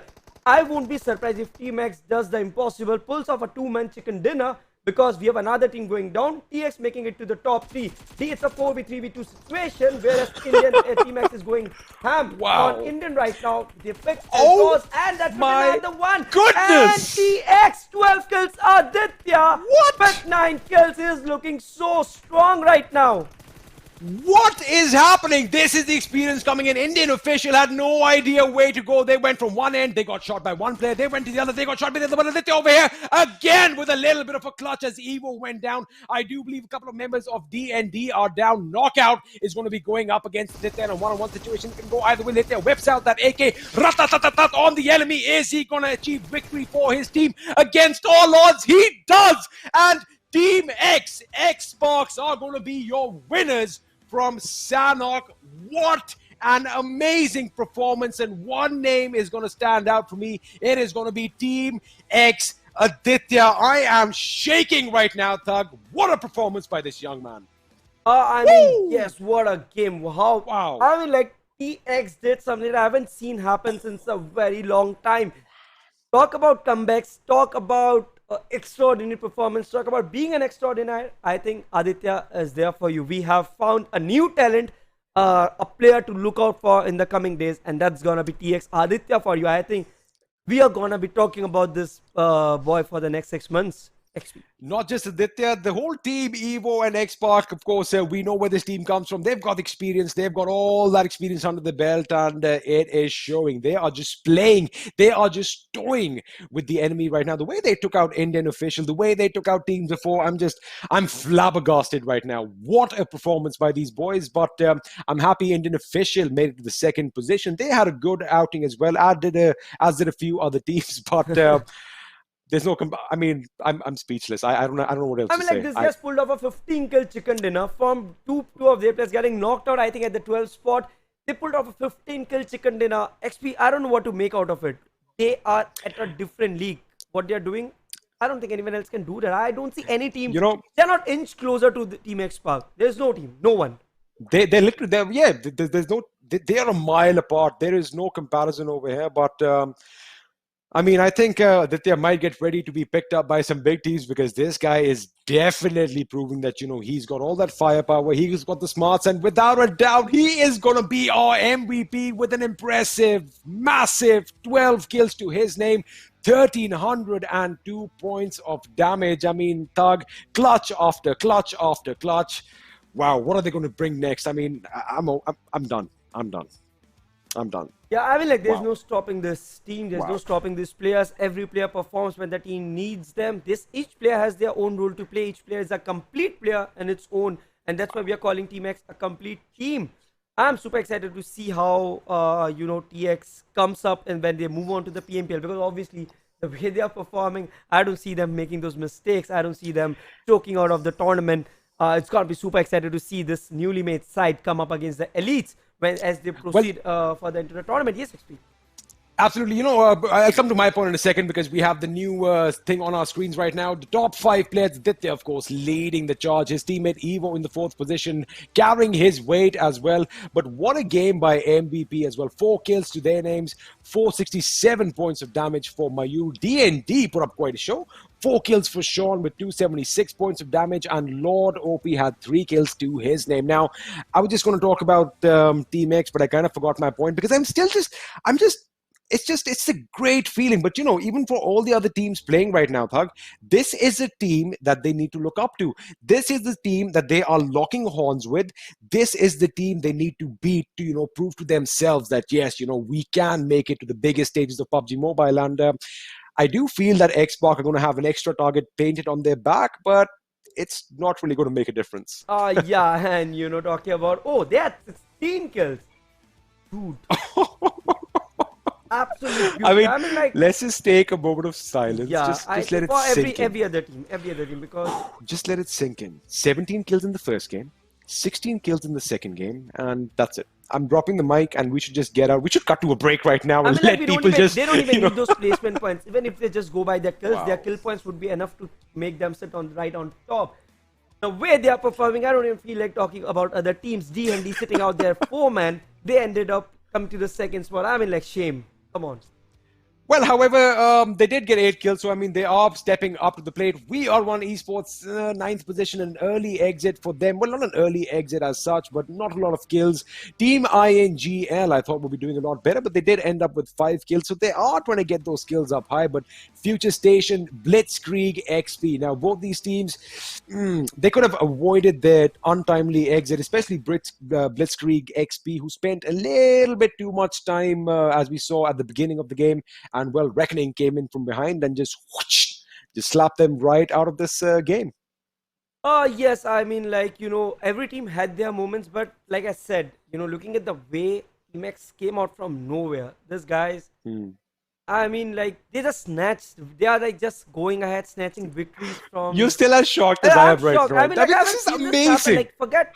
How It's do you do this? Yeah, I mean, like, forget experience. I know they are experienced sides and everything is good about it, but still. Even experienced sides are unable to do. And look at that amount of kills. Aditya with 26 kills, 4,000 damage. The bullets coming out aren't getting wasted from Aditya's gun. You know what this kind of reminds me of? Something that we saw on the world stage and the PMPL before that. You know how Jonathan was dominating with his skills and damage? Aditya is doing the same in this tournament. I'm pretty sure he has the highest skills so far, the most amount of damage, and this boy is just playing exemplary. But again, those double clutches coming in to steal victory for his team. And a lot of people would have been like, all right, they've lost 2 members, they're out of this game. But you and I, we were like, we know what these boys are capable of. And well, Evo, or Italy as we like calling him, and Aditya, they just stole the show. Yeah, I mean, like, Evo coming up and taking that amazing, I mean, like, everyone is performing well. Like, talk about Evo, Destro, 420, Aditya, we have seen these guys. And not to forget, they have Austin sitting at the deck. And right now, 6 games, 146 points. And they are averaging more than 24 right now. Thug, with 2 games still in hand, they have a 44-point lead. I will not be surprised if they make it 100. If they get another 30 points each the next few games, if they get a total of 60, they are going to have a massive lead over TXO, Team Mayhem, and Website, who are sitting in 2nd, 3rd, and 4th position. But we are one. Again, they have 2 games in hand. They are climbing up the leaderboard. They are sitting in the 6th position with 85 points. So a good day from them as well. Of course, game 2, they got eliminated a bit early, but Bunk has definitely been impressing us. Right, and looking at the way these guys are playing, I mean, like, there's no other team that's gonna be close to them. But the teams at the second half, like you mentioned, Blitzkrieg, AZTECS, these are some good teams as well. I expect them to perform, I mean, like, expect a growth graph out of them where they get better as more games come across. Right now, we also have Stalwart, Lord Fam, who need to be concerned about the way they have been going around with games. FS is another team I'm disappointed with, I must say. They have some good names playing for them, but still, they are failing to perform under pressure. Averaging at 7.33, I guess, and that's not something remarkable. I love your quick maths that you do in your head, the way you get these averages, because I'm like, where is he getting these numbers from? And then I have a look and I'm like, oh, damn, he's actually right. I love that. But anyway, talking about the last quarter of our table over here, off our leaderboard, Indian official did get a few points in this game. They're now tied in 31st with DTHesports. Again, they missed out on one game on day one. So that is definitely going to come back to, haunt them later on. But overall, I'm actually happy with the performances I've seen today. But boy, oh boy, XSpark Gaming, XSpark have been just running away with the show. They had a massive game on day one, I believe. I believe it was 21 kills, Thug. Then today they started off with 17 and now 16. And by the looks of things, I think the next game they're going to have 15. Then in the last game they're going to have 14. That's what I'm predicting. Yeah, I mean, like, we might get to see. I mean, like, I think it's possible when it comes to XSpark. They have been playing excellently well. I think, I mean, like, all praises that we do are for gonna fall short of what they deserve, and I'm pretty sure our audience must be very much intrigued watching the way these guys are performing. They are setting a new benchmark for the underdogs. Talking about the audience, let me ask you a question. Of course, Thug and I both want to know this. Of course, leave XSpark because I'm sure there's going to be XSpark OP in the chat. We get that. But who do you think is going to, be the one team that can actually tackle the boys from XSpark? Do you think there's someone out there who can actually go head to head with them? Not this time, XP. I think we need to wait for 2021 for this to happen. But he's like, forget it. Yeah, I will forget it. Let's hop on to break, XP. We have more action waiting, and I want to see how many more kills XSpark end up getting. We're gonna go to a quick break, guys, and we'll be right back.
Ladies and gentlemen, boys and girls, welcome back to the PUBG Mobile Club Open Fall Split 2020 Indian edition. My name is, of course, Angad Singh Chahal. I go by the Experiment, and with me is a man who needs no introduction. It's Animesh Agarwal, 8-bit thug. Thug, what action? I'm still reeling from shock from what I've seen from XSpark. I'm just still flabbergasted. But of course, the next match is going to be in Miramar. What are you expecting? I think it's gonna be Miramar. I expect to see more of XSpark. I mean, like Miramar is a map which I always say requires a high skill set. The benchmark XSpark has set, and like I said, no team is even close to them. So I'm just expecting XSpark to go all guns. I mean, like it's just gonna be XSpark, XSpark. There's no other team that's close to them. Let's talk about them. Let's make them get more kills. Let's make them break all records that have been set in PMCO in the past. Alrighty, well, the plane is up in the sky in Miramar, and we are going to be flying towards the eastern aspect of the map this time. We're going to be flying over Los Leones. We are going to go right towards Campo Militar and Torre Ahumada. Now, it is on the eastern edge, so all the teams that want to go to places like El Pozo or the Crater Fields are going to have to find vehicles, but it is Miramar, and that is not going to be difficult. But, I mean, I'm chuckling a little bit. I'm still, like I said, I'm still reeling from shock. It's just, there's dominating performances, there's consistent performances, but consistent domination is something that we see on the highest level of PUBG Mobile, and these lads I definitely think are ready for the big guys. Right, and looking at the flight path, I think it's too biased towards the eastern side, and I'm like, these teams might have a tough time trying to rotate. And right now, what about the teams that need to make their way further ahead after Picado, because Picado looks gettable, and this PMC is proving it again and again that if you are brave, everything comes your way. Team XSpark for once again has the zone all to themselves. I think they are the only team that are around the center of the circle.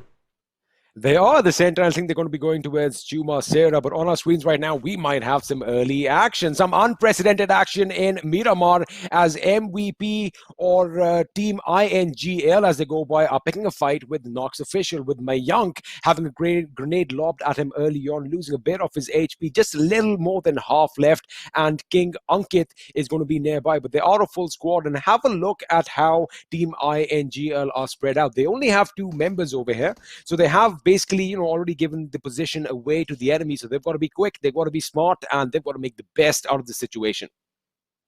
Right, and looking at the way MVP and Nox are now stacked up against each other, I think this is not a big compound. They won't have enough loot. We might get to see at least one of the teams going down unless MVP tries to go for a strategic fallback, because looking at the way Mayank is positioned, I don't think he'll be able to fall back. But if he does, I think the best option right now for both these teams are to not engage in a fight. They need to disengage, and I think that's what MVP is doing right now.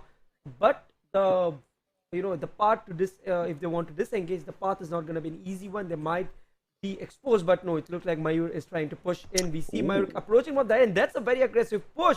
He is heading up straight for that building.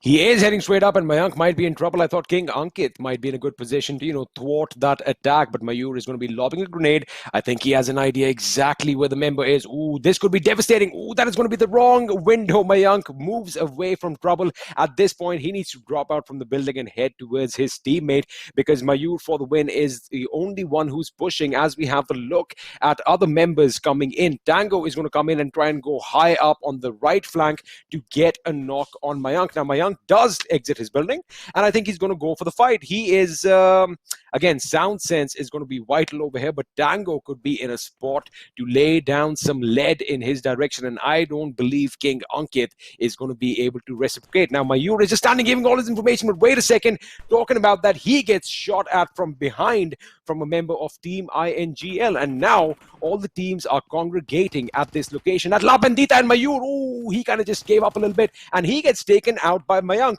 The hunter becomes the hunted. Right, and Mayank right now did a good job, but Octopus needs to be revived. I don't think Octopus will be able to survive this, because he is pretty far from his team, and by the time his team actually reaches out there, I think Octopus will just bleed out. But right now, there was some good play coming from Hey God. I think Octopus might have some hope left because Slagon is going in Prashant's direction. He does have a few shots on him already, and he is going to knock him out with that Uzi. That high rate of firepower is not going to be gone amiss, and I think the revive is going to come out now. MVP team INGL, they were looking so strong at La Bendita, but now they've been reduced to a two-man squad. Tango and Spurs are going to have to move away, run away, and come back to fight another day, because this battle is taking place in the zone, but I think they might want to head down towards Los Leones. They've lost their two men, and it's going to be troublesome. Meanwhile, MCOPS Iron is lying bleeding on the floor as D&D are pushing up on their position. Right, and looking at the number of teams that are alive, this is an intense Miramar which we don't really get to see right now. D&D Sean trying to move in on MCOPS, and okay, what did Sean just do? What? That was just amazing reaction from him. He got two amazing knocks. S3 and Goofy are down. Iron has been picked up. He's going to be coming in. Phoenix and Iron, they watch helplessly from down below as Sean decimates his teammates. Right, and the way Sean is playing, I think he did a great job for his team. Those were some really good knocks that he was able to get. And right now, we see D&D Lord trying to figure out where MCOPS is, and he seems to have a very clear vision of where MCOPS is. I think the map is confused. This isn't Sanhok. This is Miramar. We don't see so much action right at the beginning, but you know what? We are not complaining. We love it. Lord OP, he lets Molotov fly, and he burns himself almost. Ooh, that was a little bit of a misthrow over there, and he is lucky that he is not on fire, but I do believe he is going to get a finish on Goofy, who's trying to crawl his way back to his teammates. And there you go. They've confirmed that one kill. Now Sean and Lord OP are going to be moving in for the kill. Phoenix, they have an idea where he is, but now the boys are going to be nice and quiet. They want to make sure that D&D MAHEWIANS are going to be coming in at their position. This is their house. Can they hold their ground as the teams are now going to face off against one another? Phoenix and Iron, they jump, they shoot. One goes down from each team, but Sean is going to come in with that final knock, and with that, MCOPS Esports are the first team to be eliminated in the 16th position. Right, and right now we have the Indian officials trying to move in, one of the teams that have been really struggling really hard to make their way on top. But right now, Team XSpark, RC, they have complete control over the center of the circle, but a lot of teams are trying to come around from the northeastern side. Interesting to see how many teams actually went near Tierra Bronca, Torre Ahumada, and Campo Militar. Given the size, I mean, like, these are those areas in Miramar which get neglected a lot of times, but people fail to realize that this particular compounds do have a lot of loot in them. They absolutely have a lot of loot, and loot is what you want, but have a look at the middle of the zone right now as RC are moving in towards the biggest team in the tournament right now, Team X or XSpark, and the 420 OP definitely has an idea where they are rotating from, relaying all that information to his team. Now, it's just brilliant to watch these lads play, and he whips out that M16, rattles a few shots in Sahil's direction, one of which does connect, but now, they're just keeping them at bay. But what a lovely start to Miramar. What an uncharacteristic start to Miramar. This is what we want to watch. We want to see bullets fly and bodies drop, and well, we are getting exactly what we wished for.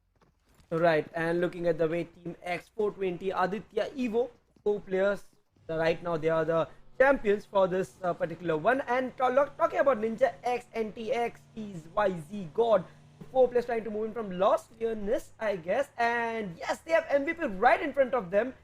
What exactly are they doing? They want to push. NINJAX is going for the push, and they have 2 players right in front of them. X-God is trying to move in. Let's see, are they able to pull off a successful push? We have MVP trying to reel in. We have Tango, who might want to take some shots. He took some shots, but then those did not connect, obviously. And MVP, who's sold down to 2 men, are now facing a 4-man threat. Meanwhile, elsewhere, Indian Altros knocks himself out of his vehicle. We'll come to that in the second. Team INGL thought their woes are over, but no, NT are going to be coming in strong. X-God gets the first knock on Tango. He is low on HP. All the weight is going to be now on Spurs OP's shoulders.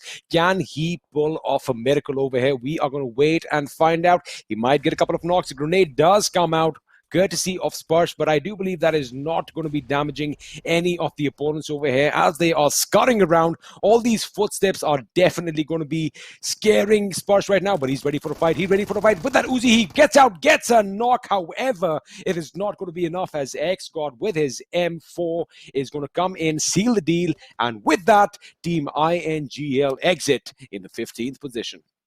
Right, and looking at the way Nox is playing right now, we saw those two crazy knocks coming from Slay God. They did a great job, and let's wait, watch, and see how this players perform. Right now, if you look at the circle, it's shifted toward Lost DNS, and teams might just want to come towards the western side of Lost DNS, which is a good area to hold. From all I can recall, I think the western part of the Lost DNS, the outskirts of Lost DNS, have a lot of warehouses in that area, and teams might just want to take cover, take shelter while the zone swings in.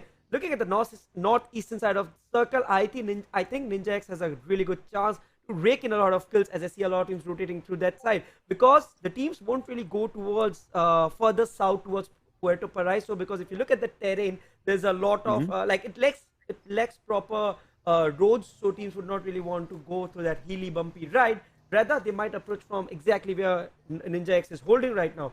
Let's wait, watch, and see. Can NINJAX and other teams capitalize on this? But no, it's the other way around. VR1 just pushes in and takes down one, but Punk goes down as well. I was just going to say that the NINJAX are in a good position to gatekeep teams, but it is VR1 who are coming in, and if you know anything about them, they are strong contenders. But Punk, the man of the moment, the man who has been instrumental in VR1 Esports success, has gone down, as did Z-God just moments ago. So this is going to be good. Deuce is trying to lay down some lead in their direction, but I think it's a little bit too late, and they are going to make with their escape. Elsewhere, just close by, not too far away, Indian official are picking a fight with Lord Fam and Nox official. I wonder who is going to come out on top from that battle. Right, and looking at the way Deuce, Skeleton, and Rage, these three players have been playing, they did perform really well in game 1, but now we'll have to wait, watch, and see are they able to pull off a miracle in Miramar, because Miramar is one of the most difficult maps, which I call the testing ground. Talking about intense testing. Yes, actually. I like that.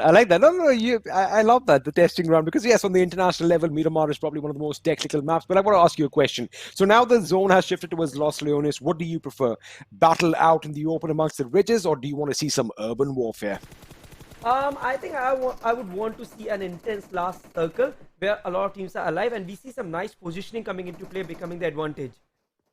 And King Ankit over here gets a couple of knocks on Raj and Altros, and Nox official. They already have 3 kills to their names, and Indian official once again find themselves at the receiving end of things, and they're going to drive right up to them. Forget that. They're going to run over the enemies.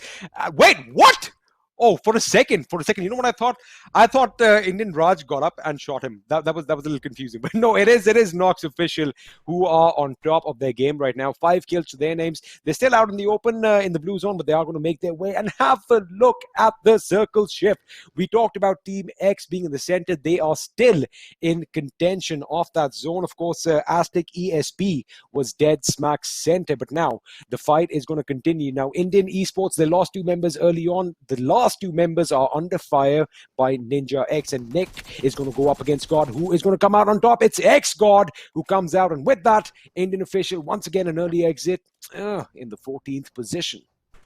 Right, and looking at the way NINJAX is performing right now, I think this could be the game where they actually make it, because we have seen them perform really well on day 1, where they were averaging at around 17 points. I think not 17, it was pretty close to 12.5. But right You're now, the average master. Yeah. Yeah. Well, looking at the circle, AZTECS is at a pretty good spot. I wouldn't be surprised if AZTECS is able to convert this one, because XPB, AZTECS ESP from PMCO Spring, they are a good side. They lost, I think, their slot to PMPL by few points, and this time I'm just expecting that this team actually is able to perform. Well, we are going to wait and see what's happening. But have a look at Team X, they are getting on that hill towards the south of Aztec Esports, and that can be detrimental. In Miramar, the higher ground does play a lot in, it does factor a lot in the gameplay and, the plays that the teams are going to make. But all the teams are now getting in contention in the zone. They are going to be moving closer to one another, and everybody wants to cement their position in the circle. But looking at things, I think RG is coming in as well, and with Reckoning coming in the game, it's going to be a little bit problematic, because I did see a cluster form around Team X, and ooh, that vehicle is on fire. You don't want to be in a vehicle that's on fire already elsewhere. Slaygod gets a knock on LF Lord. So battles are breaking out here and there, but I want to see what's going to happen next. See, whatever happens, the next zone is going to be the game changer, because if it moves away from teams like XSpark and Aztec, it is going to be a big deal. But I think we're going to be setting up for a fight right now between FS and Revenge CORVUS. We might see some action. Get ready. I think Pukar's been spotted out. Is he going to be knocked out? What is he doing in his car, Thug? I mean, like, I don't know how this guy's playing without earphones. I mean, like, they're so unaware of what's going on around them. How can you be, you play like that? And these are not like, like Pukar we know from Winter Storm. This, you guys used to play in PMIS. They are in this kind of players. I don't know what's going on with them. These boys need to sit down, discuss, take a break, and then be back and show a better side, because we have seen them perform really better. I mean, absolutely. Just yesterday you were talking about synergy and how important it is. It feels like there's not a lot of communication going on in Futurestation, and that is not what we want to see from boys who've been playing on the big stage before. But elsewhere, King Ankit is still rattling off with that AK, getting a knock on LF Prince as DTH Sam gets Slaygod, and over here, Lord Fam are in trouble. The last surviving member, Lord, is on very low HP, and that's it. That's the end. Mogambo is going to come in with that kill, knocking out Lord Fam in the 13th position. Now, DTH Esports, they have had a good game so far. RC on our screens right now, still with a full man squad, 1 kill to their name. But again, I'm just surprised at how Futurestation just took, just acted moments ago. That is not something we expect from a team like this. Right, and looking at the way the circle has shifted, we see a completely northwestern shift, but then that's fine. I mean, like, the teams were already pretty close to this, and let's wait, watch, and see how the teams perform with this circle. Okay, what was Naughty Bird trying to do? Yeah, I mean, like, I think those shots were out of frustration. Because what exactly was he trying to do? I mean, like, he did take some shots, and here Naughty Boy trying to connect some space. Spray was good, but the players were moving right and left, swaying right and left, and let's see. Well, you were just talking about what's he doing. I think he heard you and he was like, all right, Thug, wait a second, I'll make up for it. That was a decent spray, but yes, you are right. Stalwart Esports, they moved out in the nick of time. They have taken a little bit of damage, but I think they're going to be alerted to the fact that the enemy's nearby. But have a look as BXP are now regrouping. They are picking a fight with Stalwart Esports. On our screens, ooh, Sarung almost knocking out Naughty Boy. That would have been devastating, but wait a second, NT's T-God knocks himself out with his vehicle. But like I was saying, BlitzkriegXP need to be careful, because right behind them, have a look at your minimap. We have Nox official. They can be in a position to strike at the right moment and just, devastate BXP from this game. Right, and looking at the way Mad Dog, Naughty Boy, Volt, and Sakriya, these 4 players, I mean, like, they have been in existence since a very long time, but they aren't able to perform that well in this particular tournament. What do you think exactly is going wrong with them? You have been like Blitzkrieg, they were good on day 1, but on day 2, they look like they've lost momentum. I mean, we know the boys as well, of course, Mad Dog, Walt, all these lads, we've met them, we've had a good talk with them. Again, synergy should not be an issue, because they've been playing together for such a long time. But I do believe it's a little bit of miscommunication. They're not really gelling well as far as the gameplay goes, because a lot of other teams are surpassing them in that regard. But over here, Skeleton gets a knock on T-God, whereas X-God is trying to move in. They've spotted the enemy out. Deuce is going to be in trouble. He's getting shot at from 2 directions. Nothing that he can do about it. This is going to be an early exit for a couple of members of VR1 as Rage and Dukes go down. And I think YGod and XGod are the last two remaining members from NINJAX. Skeleton is going to be the last man from VR1 Esports. Of course, we saw Punk getting knocked out early, but have a look at this. These guys are still going for the fight. They're like, you know what, we've got to make it into the zone. They realize that going for cover over here, I think they have an idea that someone is in that shack. A good grenade could be devastating over here, and it could potentially knock out VR1 with an early exit. Something that, you know, remember, they have 2 games in hand compared to the rest of the teams. They need to have a couple of good games to make it to the top 3. Right, we have 12 to 9 players still going strong. Team X 420 OP coming up with an amazing M2 push shot. I see that. I see that. Also, we have a back-to-back SKS shot coming on. But talking about NINJAX, they are holding their ground pretty well. And Team X with 0 kills for a change. We haven't seen them, and in fact, 420 OP gets knocked out, but he is going to get picked up as soon as I said that. Aditya under fire at distance. Now, this is going to be a problem, Thug. They are out of the zone, although they do have vehicles, smoke grenades being deployed to, you know, cover their vehicles. They are going to be moving in, but there are a lot of teams, especially Aztec and RC, who are in a good position to gatekeep them. And wait a second, XGod is now picking a fight with Reckoning. Meanwhile, his teammate was wiped out. He was going to go and pick a fight with the opponent from VR1, who was in that shack, but I think the tables were turned over here. But Aztec Mighty laying down some lead in Team X Destro's direction. Destro gets a knock on Animesh. Dark Lord reciprocates in kind, getting a knock. Team X, they might be in trouble with those vehicles exploding. Are they going to get in the shack in time? They do, as Aditya knocks out Animesh, and Evo gets a knock on Crusher.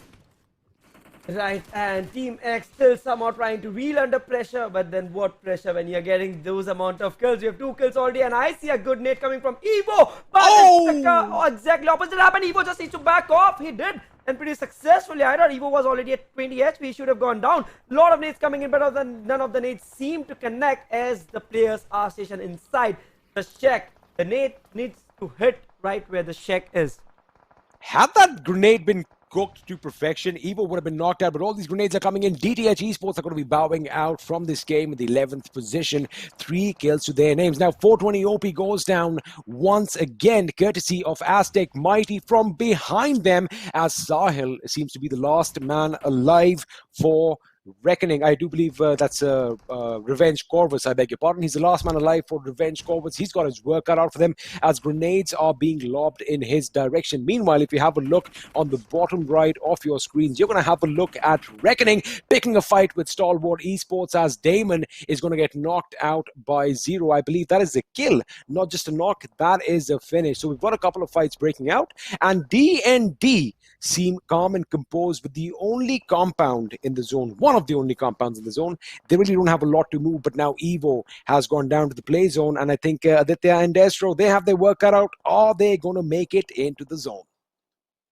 Right, we need to see how Team X fares in this one. Although they are inside the circle, they have all the comfort that they require to make it another big game. But right now, we have STE 2 players out there, RG, Taz, Zero and Clowny. Reckoning seems okay, forget it. I was saying that Reckoning looks like they're having a good game, but then Reckoning gets what? Out. XP, please spare me. I'm just not gonna continue. I mean, what just happened right now? Everything was going in their favor. Stalwart Esports were pinched in a corner, and they were like ready to meet their makers, but they turned it around, and XSpark are going to be bowing out in the 7th position as well. We are not going to see a big game from them, but it is not too bad for them. They are going to get those placement points, but Stalwart Esports, Thug, they just turned the tables around. A very famous quote is coming to my mind, something that you said once. You know, I can't say it in Hindi, of course, but they did turn the tables around right now. That is brilliant. And another team that's surprising me right now, BlitzkriegXP. They are still alive. Mad Dog, Ward, and Sakria, they seem to have sorted something out amongst themselves, as they are in contention to win this game. They have a good position in the zone. They've got to move a little bit up ahead. They have the smoke screen from their opponents that they can use to their advantage. Meanwhile, Frag OP gets a knock on Lord OP, and the fighting is just getting exciting. But have a look at how Octopus is trying to snake his way in to the zone. He's been spotted out. Forget that. Mad Dog seen him, and that is the end of Octopus's game. And with that, Nox official, a good run by them, Thug. 7 kills, getting wiped out in the 6th position. Right, AZTECS trying to pick off Blaze, and I think Satan might just have a good shot taking out Robin. but I think it looks glitched and Satan was prone. I think yes, he was prone because I could see him not being able to spot Robin while Vikud. Right now, 12 teams, 5 teams, 12 players, and Robin still holding ground. Takes down Dark Lord, Mighty coming in, and Robin is at 30 HP. Robin going in for the spray, but Mighty finally holds it. But what a stellar show coming from SC. Robin trying to hold ground for his team, taking his team to the top 4, or else it would have been Team Reckoning who would have prevailed over Stalwart. But the way Robin played it, I think he did a great job. AZTECS got this one. They have a great opportunity to break in those 20 points along with kills. However, Blitzkrieg and FS are their only hurdle to victory. Well, all big names in this game right now. The final 3 teams, the final 9 players alive. BlitzkriegXP, a 3-man squad with 4 kills to their names. Futurestation have 2 alive, and of course, AZTECS have 3 alive as well. Now, Somraj, he has that mini 14. Is he going to get a knock over here? He's trying to desperately search for the enemies. AZTECS with 6 kills, Blitzkrieg with 4, Futurestation with 3. Everyone is in the zone. Let's have a look and see where the next circle is going to shift. It's going to give an advantage to one of these teams, but which team is it going to be? And it is going to be AZTECS. Now they have a chance to make the best of this game. BXP, they have to move in. They can actually go into that little dip right next to the airdrop that you see. They've got to be careful because only one member is kind of gatekeeping them. That is Satan, but Frost over here rattling off shots in their direction. This looks a little bit difficult. The question is, can Futurestation capitalize on the situation? Right, and looking at the way BXP is playing right now, I think they are into this to win this one because they are Mad Dog World Sakriya, 3 of the most experienced players on this side trying to fight it out. However, AZTECS do have the man advantage, and it depends upon AZTECS how well are they able to utilize the man and zone advantage that they have right now. Because looking at the way FS is positioned right now, Somraj and Frag, they could be in a lot of trouble. Well, I thought that was a smoke that's being deployed, but Somraj threw a grenade that fell very short from the opponents. I wonder what they are trying to do right now. The zone is going to be creeping in any second now, and the teams are going to be forced to move in AZTECS' direction. And AZTECS, well, they are just looking mighty strong, as the name suggests. They are going to wait for the teams to come in. They know they have the advantage. They know that Sakriya can be in a position to get shot at from his right, courtesy of FS, but Somraj is the one who gets taken down by Mad Dog instead, as Frag OP tries to snake his way into the zone through the smoke, as Volt is doing the same. Sakriya is going to take that buggy and move right in. Dark Lord trying to rattle off some shots in his direction. They are trying to cover the enemy from all sides. I think this is the end. I think this is the end. Grenades and Molotovs are being lobbed. They are now in their vision, but they get taken down, as does Futurestation, getting eliminated in the 3rd position. BXP can actually do this right now. Right, and I think okay, so it's AZTECS finally Mighty with the 5 kills. I think he did a great job for his team, but I'm super happy XP. Finally, as casters, we are getting to see new teams, we are getting to praise new players, because I know we both by now we have a soft corner of a XSpark, but it's great to see the veterans, AZTECS and BlitzkriegXP finally coming out on top and being able to put up a great show in one of the map that requires the highest level of skill set, Miramar. What a game it was. I mean, like, it was less intense compared to the other ones, because if you see, we have seen a lot of players in the last circle. In this one, we did have a lesser number. Your opinions? Well, because a lot of the players got eliminated right at the beginning. That is something we don't see in Miramar. And what a show over here by Aztec Esports. And credit to BlitzkriegXP as well, because they haven't really been performing the way, we expect them to perform. But they put up quite a show. And wait a second, the MVP is now on our screens, and it is going to go to DND MAHEWIANS Sean with 7 kills and 642 points of damage. Right, and Sean doing a great job for his team. I think we saw those 2 knocks coming up, XP, the way Sean played. I believe these teams have a long way to go, because the way they have performed, it looks like we might get to see something changing towards as we proceed with the tournament. Absolutely, the meta is changing. I think they, like we said before, they're getting more comfortable in their skin right now, and that is really showing right now. But what about Futurestation? I mean, we were kind of criticizing them a little while ago. They need to definitely get their act together and show up, because it might just be a little too late for them. Yeah, I guess it could be a little too late for them, because now we are talking with every game, I think every team has played 7 games already, and with one more game, it's all gonna be balanced out. Every team would have played the equal chance that they were missing until now because of day 4 not coming into play. But yes, let's talk about the top 5 players.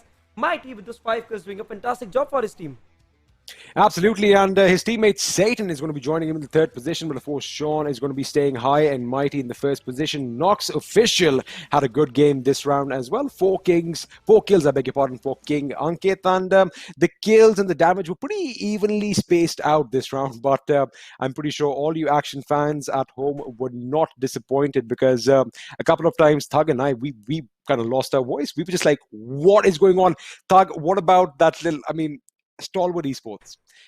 They've been down in the dumps, but what a show they put up for us. Yeah, I think Stalwart is also another team that have been trying to somehow make their way up. Let's see. Right now, we see Stalwart, talking about Stalwart, they are at the 6th spot, 4 kill points, 8 placement points. They did a good job. Futurestation, after early setback, those 2 players, I think it was Somraj and Pukar, if I'm not wrong, who made it until the end. But let's not steal the glory away from AZTECS. Finally getting that opening, finally getting that chicken dinner, 10 kill, a mammoth kill chicken dinner, 30 points, stacking up, and yes, actually.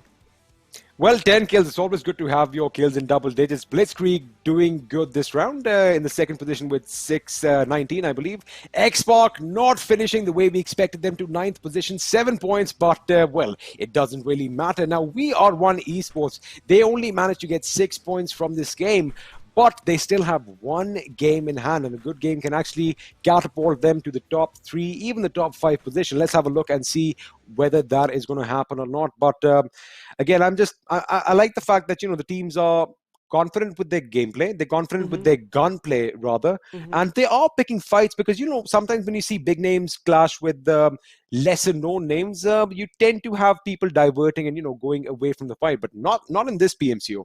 In this PMCO, everyone is putting up one heck of a show.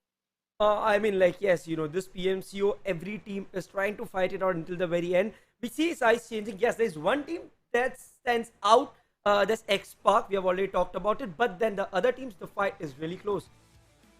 The fight is close, and on your screens right now, we have the stats from AZTECS. ESP, 7 matches played. Satan leading the charge, the devil himself, with 14 kills, 21 points of damage.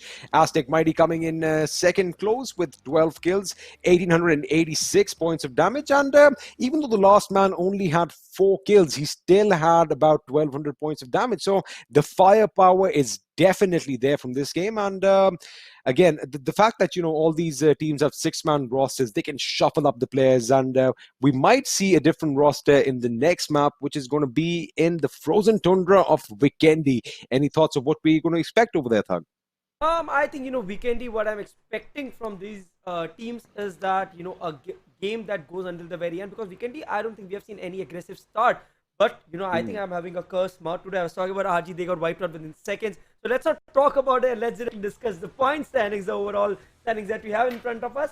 Okay, XSpark, 153. Leave them. Let's talk about it. All right, so they have a 51-point lead. Let's forget about them. TXO in 2nd, Team Mayhem in 3rd with 99, 1 point shy of 100. AZTECS Esports are still maintaining their 4th position with 97 points, but Blitzkrieg are close behind, just 3 off with 94 to their name.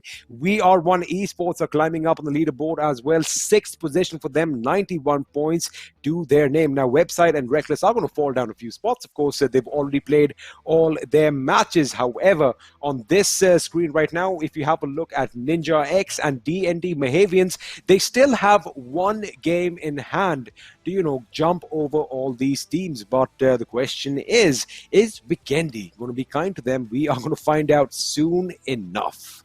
Yeah, I think we're going to find out soon enough, because Vikendi, the map with the snow-capped mountains, generally does not does not really favor everyone. There's a very different way of approaching Vikendi, because I see the worst part of Vikendi is that there's not enough place to take cover. You need to have those gun skills to fight it out in the open.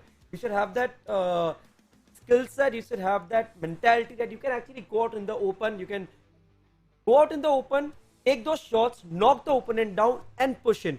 Vikendi, you don't really get those too much of those chances to take the TPP advantage, all that stuff. But yes, talk about the points table. I think not much to discuss at the bottom half. I think all the teams, they really need to work harder, because that's all I have to say. Because we have been discussing, these are the same teams that have been performing bad consistently. And what do you think about these teams from the like 24 to 32nd spot XP? I was just coming to that now. One team that kind of really impressed us on day one was MCOPS. Now, you were surprised with them. I was surprised with them. But they sit in the 27th or 26th position, if I'm not wrong. A couple shy of the top 24. They need to do good in this game. And I wonder where that confidence has gone, because again, they showed moments, they showed glimpses of brilliance today, but they couldn't capitalize on them. So I want them to have a good game, and hopefully they make it to the top 24. But it's all going to come down to the last game. And well, Thug, I can't wait for it. Me too. Yeah, I mean, let's not waste more time. Let's directly hit the break so that we can be back really quick for the last game. Stay tuned, guys.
Hello and welcome back to the PUBG Mobile Club Open Fall Split 2020 Indian Edition. I love doing that. I don't know, it just feels good that we're wearing this right now Yeah, and it's like representing our Indian country, edition. right? It feels good.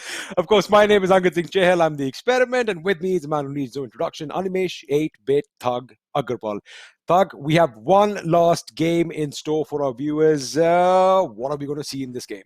I think we're just gonna see another show of domination coming up from the top-rated teams that we have seen. I think the best thing about this tournament is that the tournament is moving pretty consistent in terms of skill set of the teams. You won't see a team out of nowhere come out and surprise us. We have talked about these teams like Blitzkrieg. We've talked about AZTECS. We've talked about XSpark. We know these teams. We know these players. They have been into the scene since the very beginning, and they are all standing up to their names. Apart from that, yes, there's a team VR1 that's definitely catching my attention. But let's just wait, watch, and see. Well, of course, Vikendi is going to be the last map as the schedule, which is going to be coming up on a screen shortly.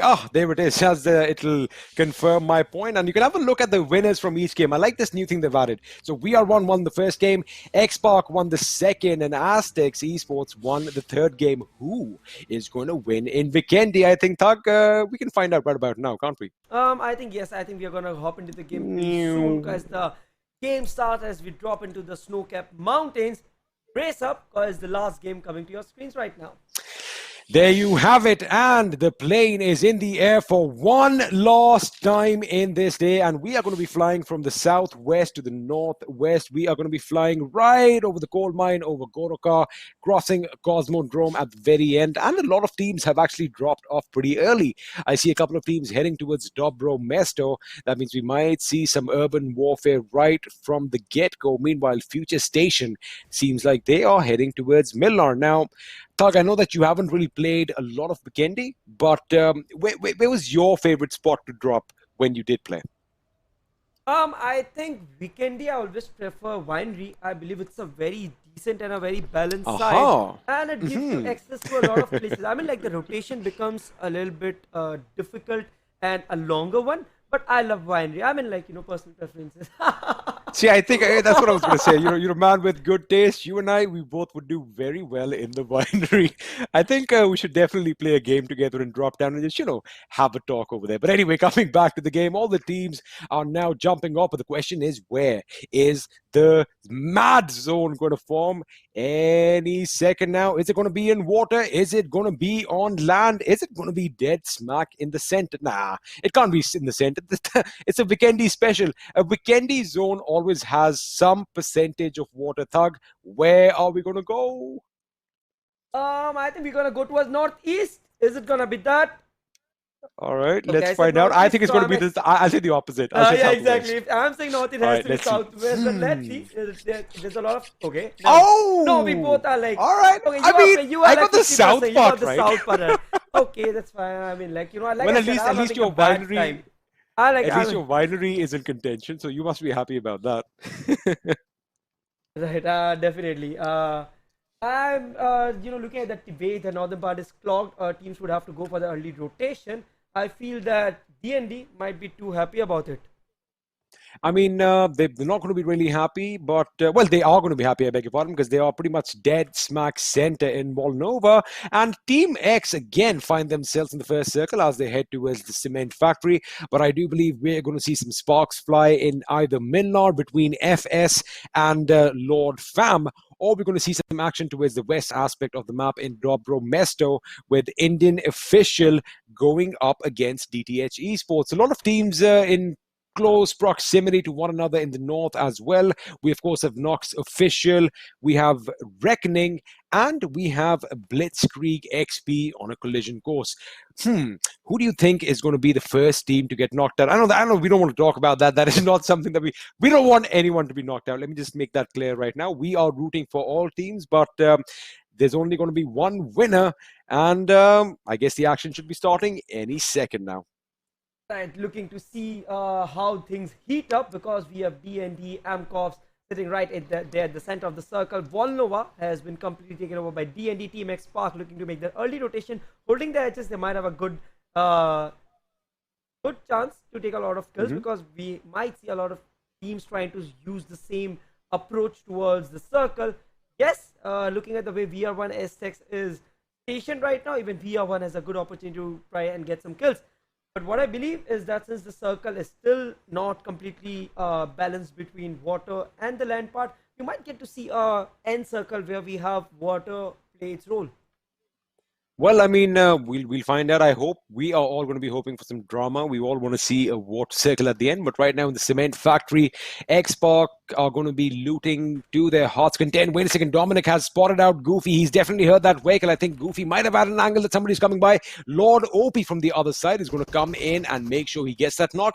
The question is, what is MCOPS doing all the way by his lonesome, so far away, while his teammates are at least about 600 to 700 meters due west at the Abbey? Now, maybe that was a missed jump, maybe that was a calculated move, but whatever it was, they have definitely paid the price, and I'm sure they're not going to be repeating that mistake again. Yes, and then we have D&D right in front of us. They have one kill already. We have Lord Knockout and this player is trying to make the way out. We saw some stellar moves coming from Sean last game.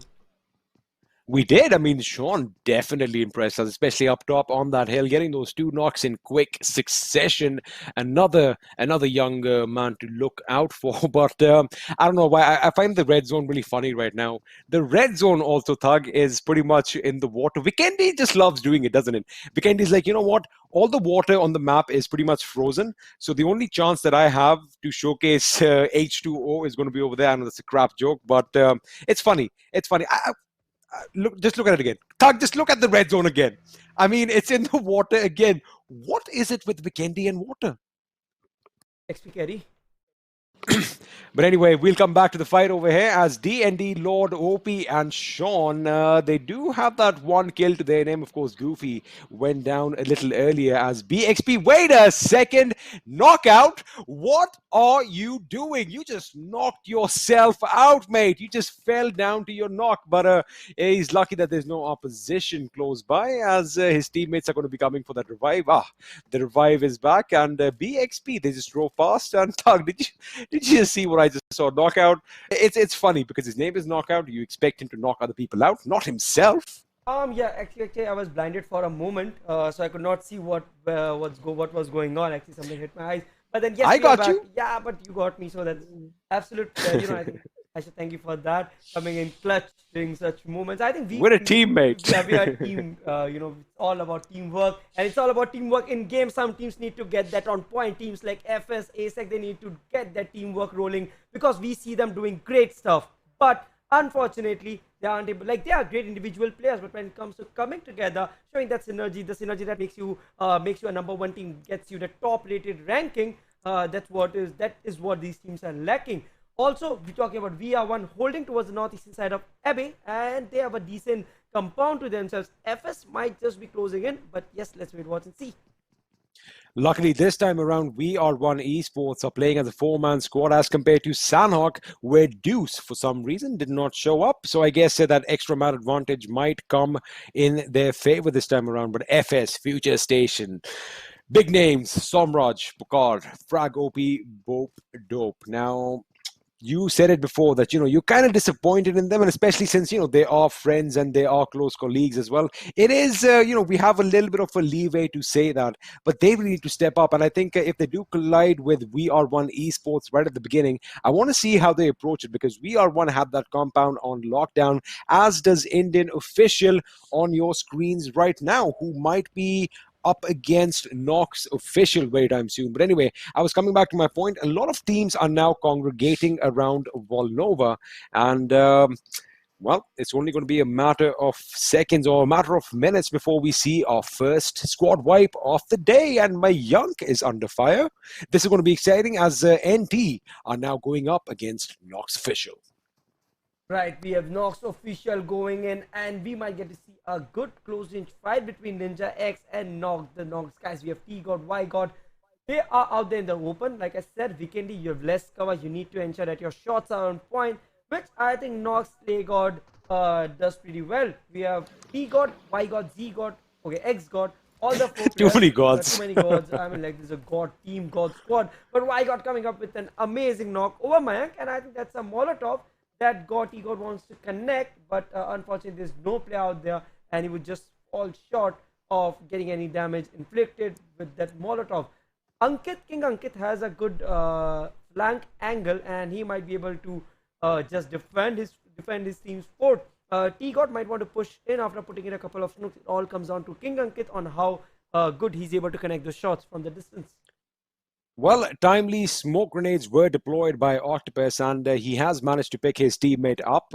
Nox official are going to be a 4-man squad once again. Now, yes, you did mention that King Ankit was in a good position to, get a little bit of a flank, get a little bit of an angle on T-God had he pushed in on the compound. But again, NINJAX showing some constraint. They are not going in without information. That is something that we've seen them, evolve since day one, because initially we saw them just go into fights and we're like, wait a second, what are you thinking? But now they're taking it nice and easy. So I think we are seeing a little bit of improvement, which is what the tournament is all about. You are supposed to learn from your mistakes, which these lads are doing very well. But have a look at how they're surrounding the enemy. Ooh, Slay God almost getting knocked out by T-God. It's a battle of the gods right now, Thug.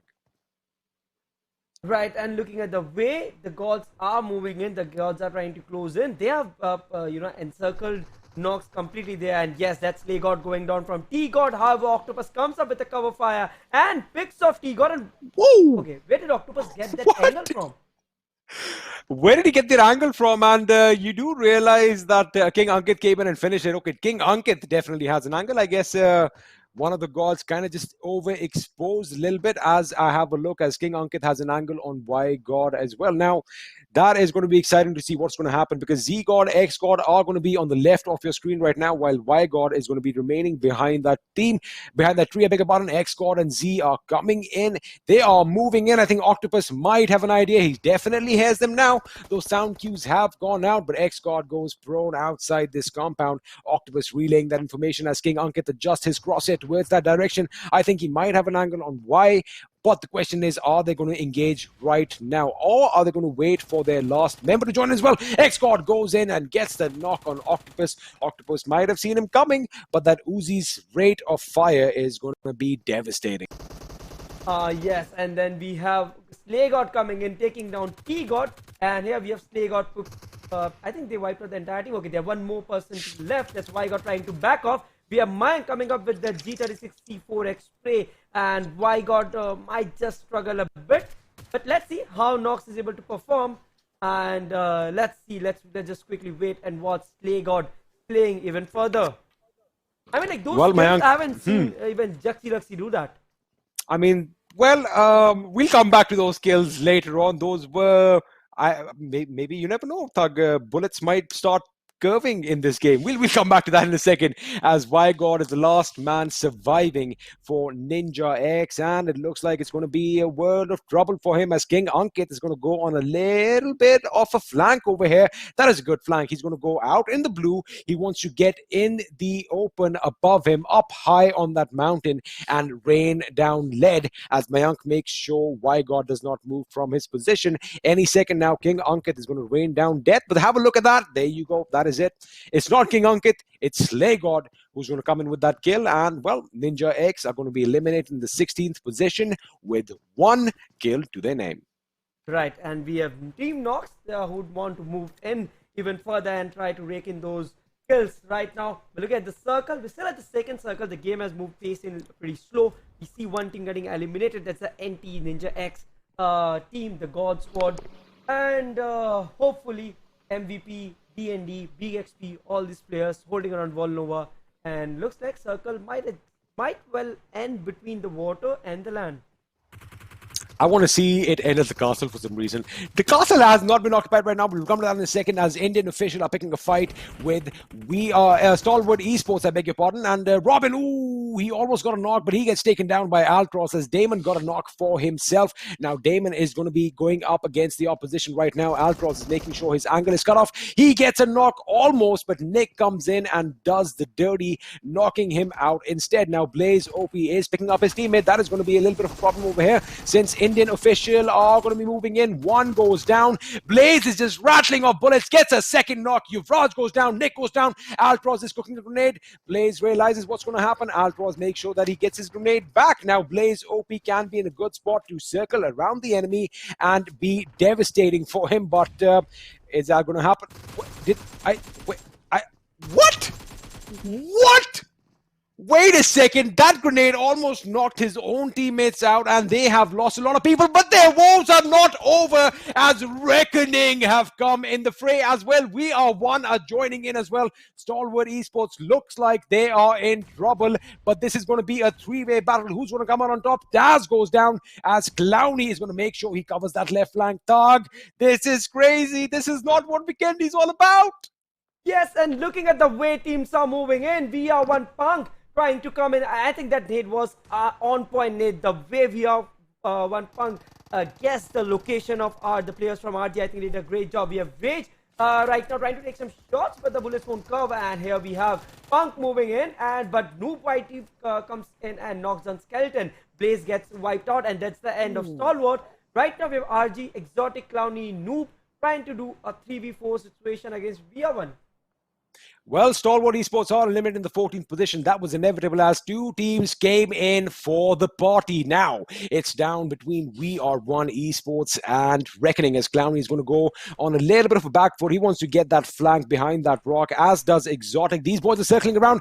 Punk might get spotted out. I think they have their crosses open. The ADS is open, but have a look at the left of this compound. We have Skeleton and Deuce as well. We are finally coming down to a wonderful 4v4 showdown here in Vikendi. Only one team is going to walk out of this alive. The question is it going to be VR1 Esports? Punk getting a knock on Clowny. One good grenade over here can spell destruction and devastation for Reckoning, but Exotic is going to come in with that revive.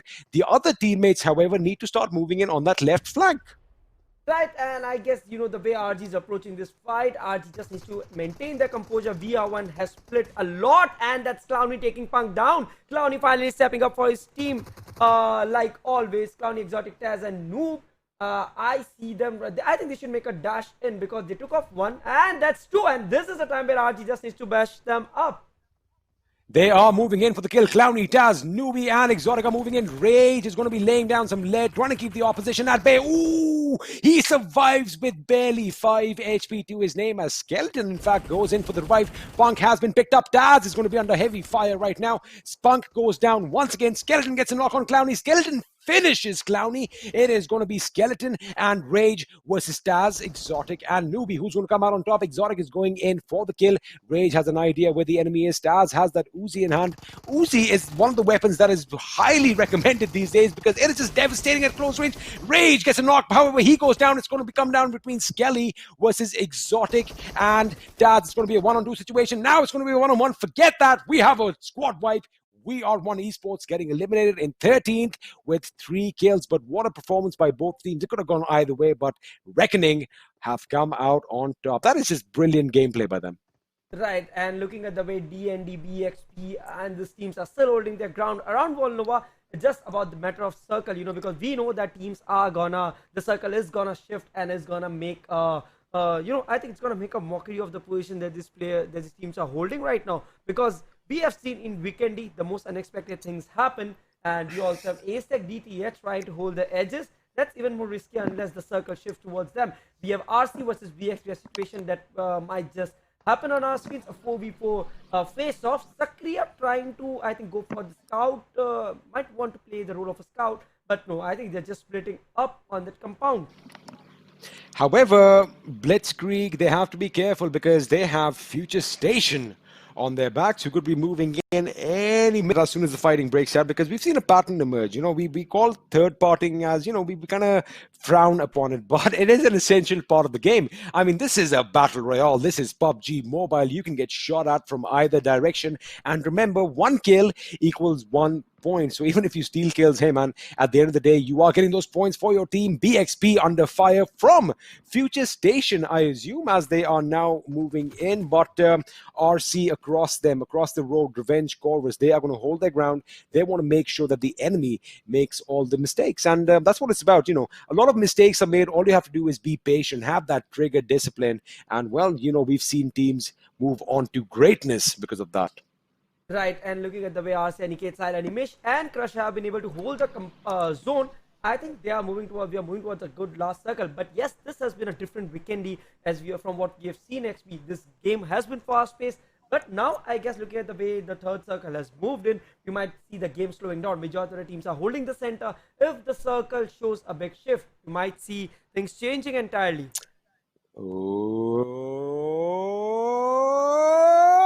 Okay, and It's yes, going to come down to Volnova. yeah, and I was just waiting for the circle, and it remains almost the same. We are seeing a concentric kind of a shift, so not too much of a problem. We do have teams around Abbey, so I think that could be good space for teams to find an entry. Yeah. At what we have in the airdrop tag. It's not just an AWM. We have an AZTECS as well. Can I quickly hop in this game? Please, can you make that happen somehow? Can we just? I'm pretty sure RC Animation is your account, right? Just give it to me.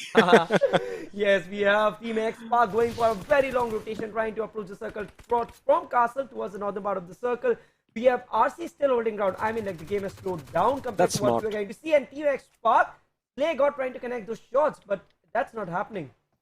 That was a smart rotation by XSpark, because if you had a look, D&D would have been in position to gatekeep them as they entered Volnova, and to their south team, INGL would have blocked the next bridge. So they went all the way from the north. I think that is a brilliant move. Again, all that experience counting and all that experience showcasing what this team is made of. Meanwhile, DTHesports are going to be exiting the game in the 12th position, as Revenge Corvus' Sahil is going to keep an eye out for BlitzkriegXP. And BlitzkriegXP still have to be careful because they have a compound. However, they are now in a position to be surrounded by enemies on all sides. Of course, in front of them, they have Revenge Corvus, and behind them, we have Futurestation.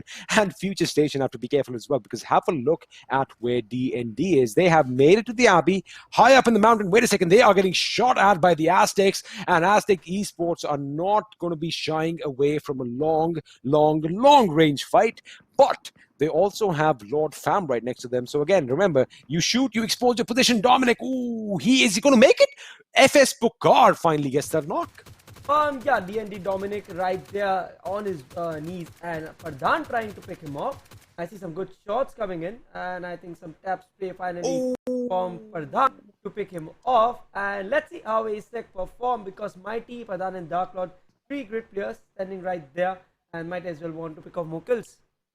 Thug Pradhan could have stolen that kill had it not been for the last bullet. Right. He almost stole that kill, but it did not happen, and it went to FS Pukar, and the zone is going to shift once again. Where are we going? That's all right. All the teams are already cemented now. It's going to be interesting because Team X and Reckoning are going to have to moving in from the north. So we're going to have a lot of action near Futurestation. But we have action on the screens right now as FS Bope Dope gets a knock and a finish on D&D Lord from distance. And that's what I was talking about. First, it's going to be D&D Lord. Then it's going to be a couple of other teams who are going to be ramshacking against their compound. And it's going to be a matter of, minutes to see who is going to come out on top. Meanwhile, Pradhan over here knocking out, gets a knockout. This, of course, is a little bit of a spectator glitch. I do believe that door should be open, but that happens from time to time, unless I'm wrong. Right, and we have shown the last guy surviving from D&D, and he's sitting out there with one kill. Let's see how furthermore into the game can he take his team, carry his team, and get those position points coming in. Right now, we have the fifth circle, 23 minutes into the game. We still have 36 players, 11 teams alive, still kicking, and making the game even more interesting and an intense one. I see players of AZTECS. I don't know why we have a spotlight on Sean. Oh, did you just look at the minimap? Team X is coming in on Sean's location. Meanwhile, Aztec Dark Lord gets a long-range knock on Lord Fam. I think Punjabi, is it Punjabi who is down? No, it's Prince who is down. Punjabi is in a good position to pick up his teammate, however. And now AZTECS, they have to move into the zone as well. Meanwhile, elsewhere, MCOPS Iron is going to get a knock on Lord Fam's Kiru, as Team X is now moving in the fray as well. They are probably going to contest that compound that is held by Futurestation. But do remember, we have one remaining member from D&D who is kind of behind them and can be in a position to lay down some hurt later on. But now we have a little bit of an urban warfare setting up between Reckoning and Revenge Corvus. Team 13 versus Team 14. Team 13, of course, Reckoning, they have 3 men alive. Clowny, their anchor, was lost earlier. But let's not take anything away from Daz, Newbie, and Exotic. These guys can really put up one heck of a show. Right, and let's wait, watch, and see what RG can do. RG is having a good run in this one, and I must say they have this good chance to convert it into a top 3 finish, because chicken dinner is something, you know, that it's too early to predict one. But then the way they have played, I think, and the way they are positioned, they might get some good points out of coming out of this game. But the circle has some different plans, and it once again favors Nox. Well, Nox official are going to be nice about the fact that the circle is shifting towards them, but that also means that a lot of teams are going to be heading in their direction. So they've got to make sure that they have their nerves in check, as hordes of teams are going to be smashing across their shores right now. But elsewhere, we have a fight breaking out, or is Reckoning going to be moving out? Reckoning are going to be like, you know what, we are going to go out in the blue just a little bit. We need to escape to safety, and you can't be banging your car into walls, mate. That is going to be devastating. Elsewhere, BlitzkriegXP's Volt is trying to make sure that he has angles on everyone around him, as they are still in the zone, but that is going to be hotly contested property as D&D gets a knock on a member of Aztec. We remember we were the one snake who was hiding behind there. Daz goes down. This is the fight between Reckoning and Nox official. Slay God is down as well. It's going to be between King Ankit and Newbie YT, or Noob YT, if that's what it is, who is going to come out on top. That rat-tat-tat-tat rattling off. Here he comes. He's going to be coming in. Noob YT making sure he holds that angle. Is it going to be King Ankit, or is it going to be Noob YT? I think it's gonna be King Ankit. The way he has spotted him, and that's some more shots coming in. He's pretty low, but Noob YT holding that calmness, composure, and coming up with an amazing clutch gets RG 7 points. I mean, what is happening? And wait a second, Blitzkrieg are under fire as well. They've suddenly lost 2 members. Mad Dog is out of this game. Naughty Boy is still survived. Volt gets a knock on Crusher. Destro, meanwhile, gets a knock on Pokar. Now, this is when Team Blitzkrieg, they really need to get their act together, because Sakriya has a lot of weight on his shoulders. It's Anime Sahil and Aniket going up against Sakriya right now. Volt is still in play, but he is at a little bit of a distance, deploying those smoke grenades, trying to move in closer to his teammate. Now, Crusher needs to go in for that revive. I think the revive is coming in, and Aniket is first going to revive Crusher, then he's going to go for Naughty Boy, while his teammate is going to make sure he keeps the enemy at bay. But Sakriya has made it in, and just rattling off a few bullets in the smoke, hoping against all odds that at least one of them connects. Yeah, and looking at the way Volt Sakriya were trying to fight it out, Naughty Boy gets confirmed. We have 2 men still alive. RG is doing a good job. They have the circle. They are one of the I think the strongest teams in the circle right now.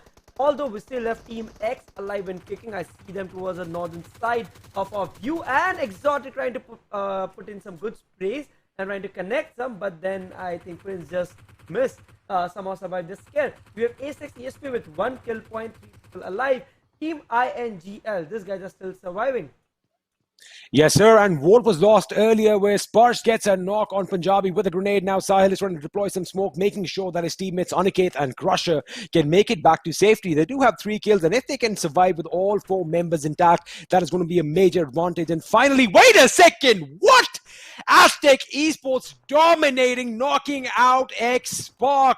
Thug, that is something we were not expecting, but Aztec, Mighty, and the boys are going to be coming out high, and Mighty indeed as they knock out the crowd favorites from this game. Down to the last 7 teams, 20 people alive. Sakriya, the last man from Blitzkrieg, as we lost Volt earlier in the skirmish. They are pushing in now. Can Sakriya hold off as 4 enemies hungry for blood are coming towards him? Right. Nope, he's done. Yes, and if you see the way RC is moving in, but then LF Lord has different plans. He knocked off 2, and that's a cover nade coming from Punjabi, but then LF goes down. I think they did put up a good fight, but somehow overextended. Overextended, but they got shot from behind. Aztecs are capitalizing on all the fights right now, all the third party that is going on. Have a look at this. The last 5 teams alive, 15 people, Reckoning with 7 kills and 3 members. Team INGL with 3 of their own. Aztecs with 3 as well. Revenge Corvus is the only team with 4 members still intact. But the question is that man advantage going to be of any help? Because the zone has shifted towards the southwest with MCOPS, who have it firmly in their control, but MVP and Aztecs are in a wonderful position to gatekeep the 2 teams that are heading in from the north, as Aniket rattles up a few shots at Noob YT. Right, to see RC Aniket, Sahil and Animesh perform, it I actually felt proud because we have one Animesh fighting it out there, the second one appreciating him, and Yes, right sir. now 5 teams, 12 players. I think MCOPS do have a pretty good advantage, and same for AZTECS. AZTECS was silent throughout the entire game, but now the 7th circle is favoring AZTECS completely. So I am assuming that AZTECS might just be able to pull off this one. We have 6 kills going in favor of AZTECS, MCOPS, S3 and FINTOX. They are somehow surviving. There might be a fiddle to AZTECS success route, but let's wait, watch and see. Meanwhile, other teams trying to make their way inside the circle. Oh. Dark Lord falls off his car and What? gets knocked. But I thought that was a grenade, but it was his own mistake. And unfortunately, Animesh, your namesake is finally knocked out of this game, as well as RC finally lose a member. They have been reduced to a 3-man squad, if I'm not wrong. Wait a second. No, it's a 2-man squad. They lost 2 members in quick succession as we come down to the final few circles. Have a look at Team 13, Reckoning, still out in the blue. They are going for a heal off. They know that they cannot make it in. Pradhan over here getting peppered by bullets from S3. He is going to finally succumb to his injuries as Aztec Mighty. Only 2 members surviving, Mighty and the Dark Lord. Can they, against all odds, grab chicken dinner in this game as they lie at the edge of the zone? However, they still have about 35 seconds before it starts moving in. And wait a second, Revenge Corvus, the team with 4 members, have been reduced to nothing as they exit in the 5th position with 6 kills to their name.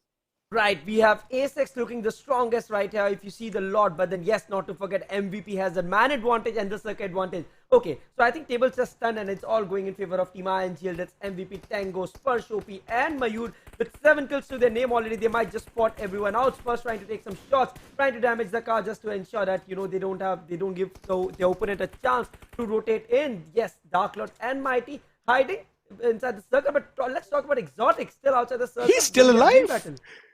He is still alive and he secured a couple of positions for his teams. I wonder how many first aids he has. Can he go all the way? Can he get his team to the 3rd or the 2nd position? But he's, in fact, going to be laying down some lead. He's like, you know what? I don't have any first aids left. He took a few bullets in this direction, but Reckoning are going to be bowing out in the 4th position with 7 kills. A good effort on their part. But why is Phoenix out in the open? He is trying to go for that heal battle as S3 has a position in the zone. And in fact, if I'm not wrong, MCOPS were at a slight height advantage. But having a look at the zone, they're going to have to come downhill. Forget the advantage because Mighty is going to knock him and get that kill with his G36C. And Sparsh OP has an idea where the shots came from. I think he spotted out Dark Lord, but Mighty is the one who's going to knock him out first. That was just amazing fire from Mighty over here, sliding and slipping his way into the zone, but he gets spotted out by Phoenix, who is going to take him out. Wait a second, the match has ended. Everyone has just been decimated. The play zone helping them a lot, and with that, MVP or Team INGL, correct me if I'm wrong, Thug, they won their first chicken dinner of this tournament. What a game, what a crazy game we got to see from MVP. They had the circle to themselves, they had the best advantage, and they capitalized on it. Great game, good game of Vikendi. Unexpected aggression being shown from teams from the beginning. Yes, it did slow down after the 4th circle, but eventually at the end we saw MVP pull a cracker of a game. AZTECS did have a chance until some time, but then I felt that it was a little too much for them to move into the circle. I thought Revenge Corvus would walk away with the game. They had 4 people alive, but yes, again, the circle, the zone, that is what can make or break greatness. And, well, Team INGL, they were hoping for the best, and they did walk off with a chicken dinner. A good number of kills to their names as well. But overall, Team X, they really did well in the first couple of games, but in Game 3 and Game 4, they kind of fizzled out. AZTECS doing the opposite. They had a slow start, but what a finish these boys had.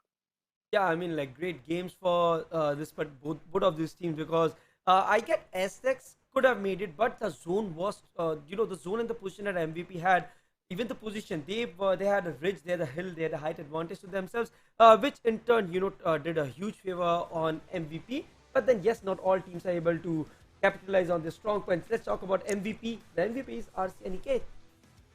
Well, Aniket, no surprise over here. They were pretty much central in the last few zones. 5 kills to his name, 910 points of damage. But again, when you are in the center, chances are you are going to come under fire from all directions. And that is exactly what happened. And within the blink of an eye, this team was obliterated and wiped out from this map. But what a performance by MVP. I like the fact that we're talking about MVP, and then the team that won also has the tag MVP. I think it finally worked out for them because they are the most valuable players in Vikendi. Yes, I believe that he turned out to be the most valuable player. I guess RC should will have a lot of key takeaways from this game. Their player Aniket was actually finally able to go out and get those kills. I think they should take this as a fresh start because there's still 4 games to go, and in the first round we're just looking to make it to the top 24.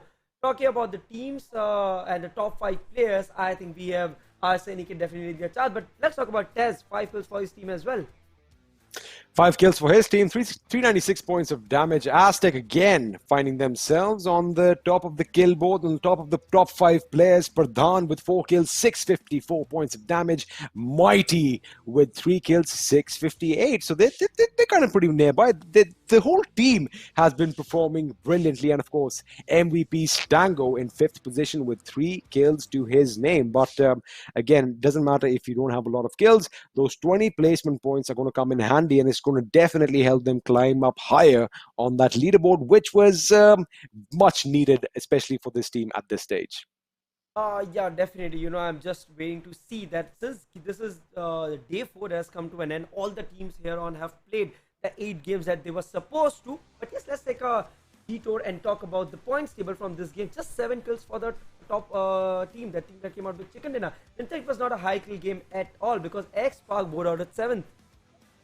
They did bow down at 7, and I like the fact that the top 3 teams have 7 kills each. Pretty fair. But MCOPS did finish in the 3rd position. However, Reckoning had more kills than them, as a result of which they have 15 points as compared to MCOPS 14. But INGL, what a big game for them. 27 points. AZTECS again, they have started playing a little consistent, and the results are showing. 21 points for them. XSpark in 7th position, 7 points. It's not going to hurt them. That means they have a lead of 58 points now.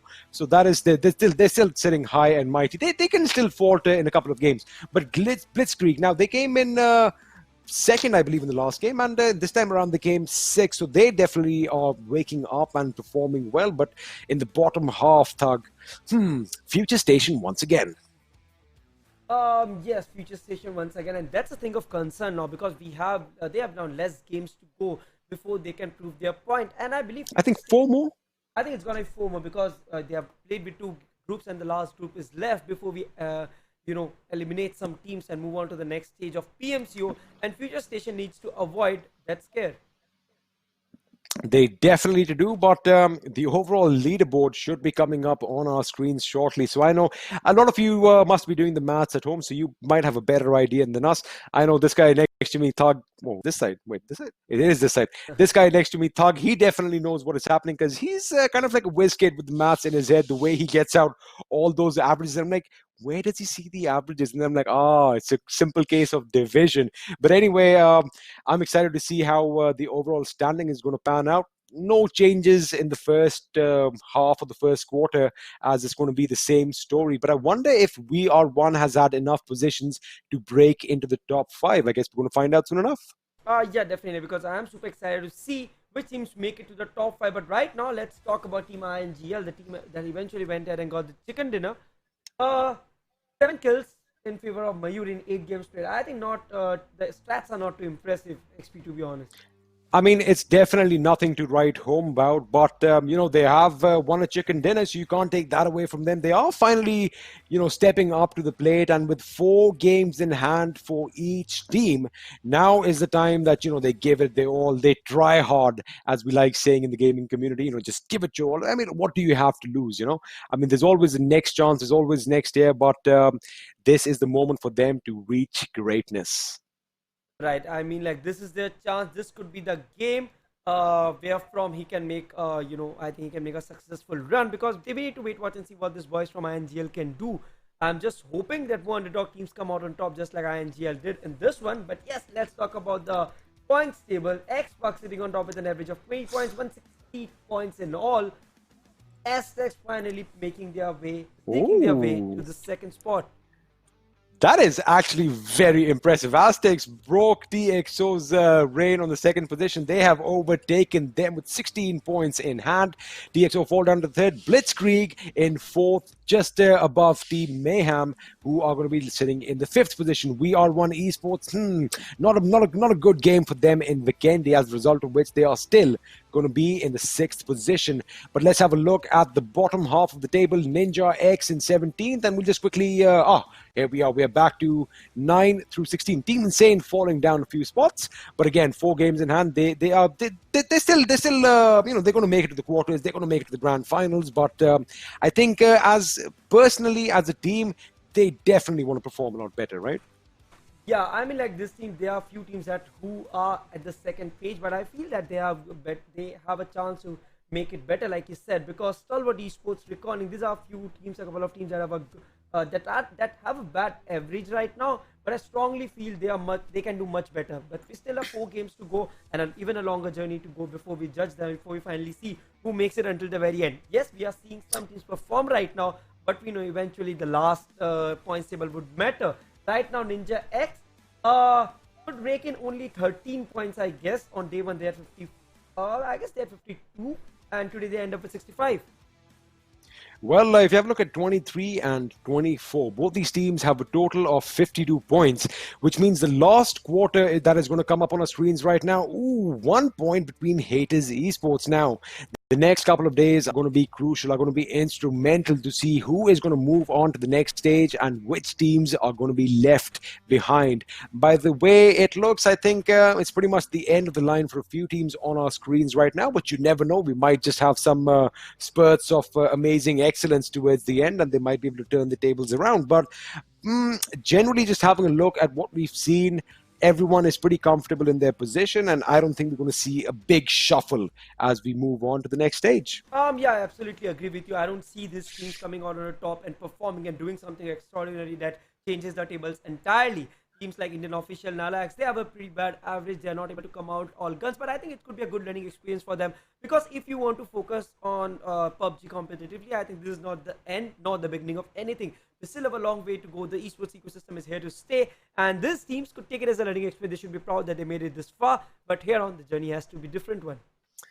And of course, it is a journey for them as well. I mean, for some, the journey has just started. The more experience they rack up, the more scrims they play, the more tournaments they play, the better they'll get. But it has been an amazing cracker of the last 4 days, and it's been a pleasure, just going through all the games with you. But let's just have a look at the kill leaders before we say goodbye one last time today. Team XSpark Aditya right on top. No surprises here. 28 kills and overshadowing his competition with 4,288 points of damage. Just phenomenal.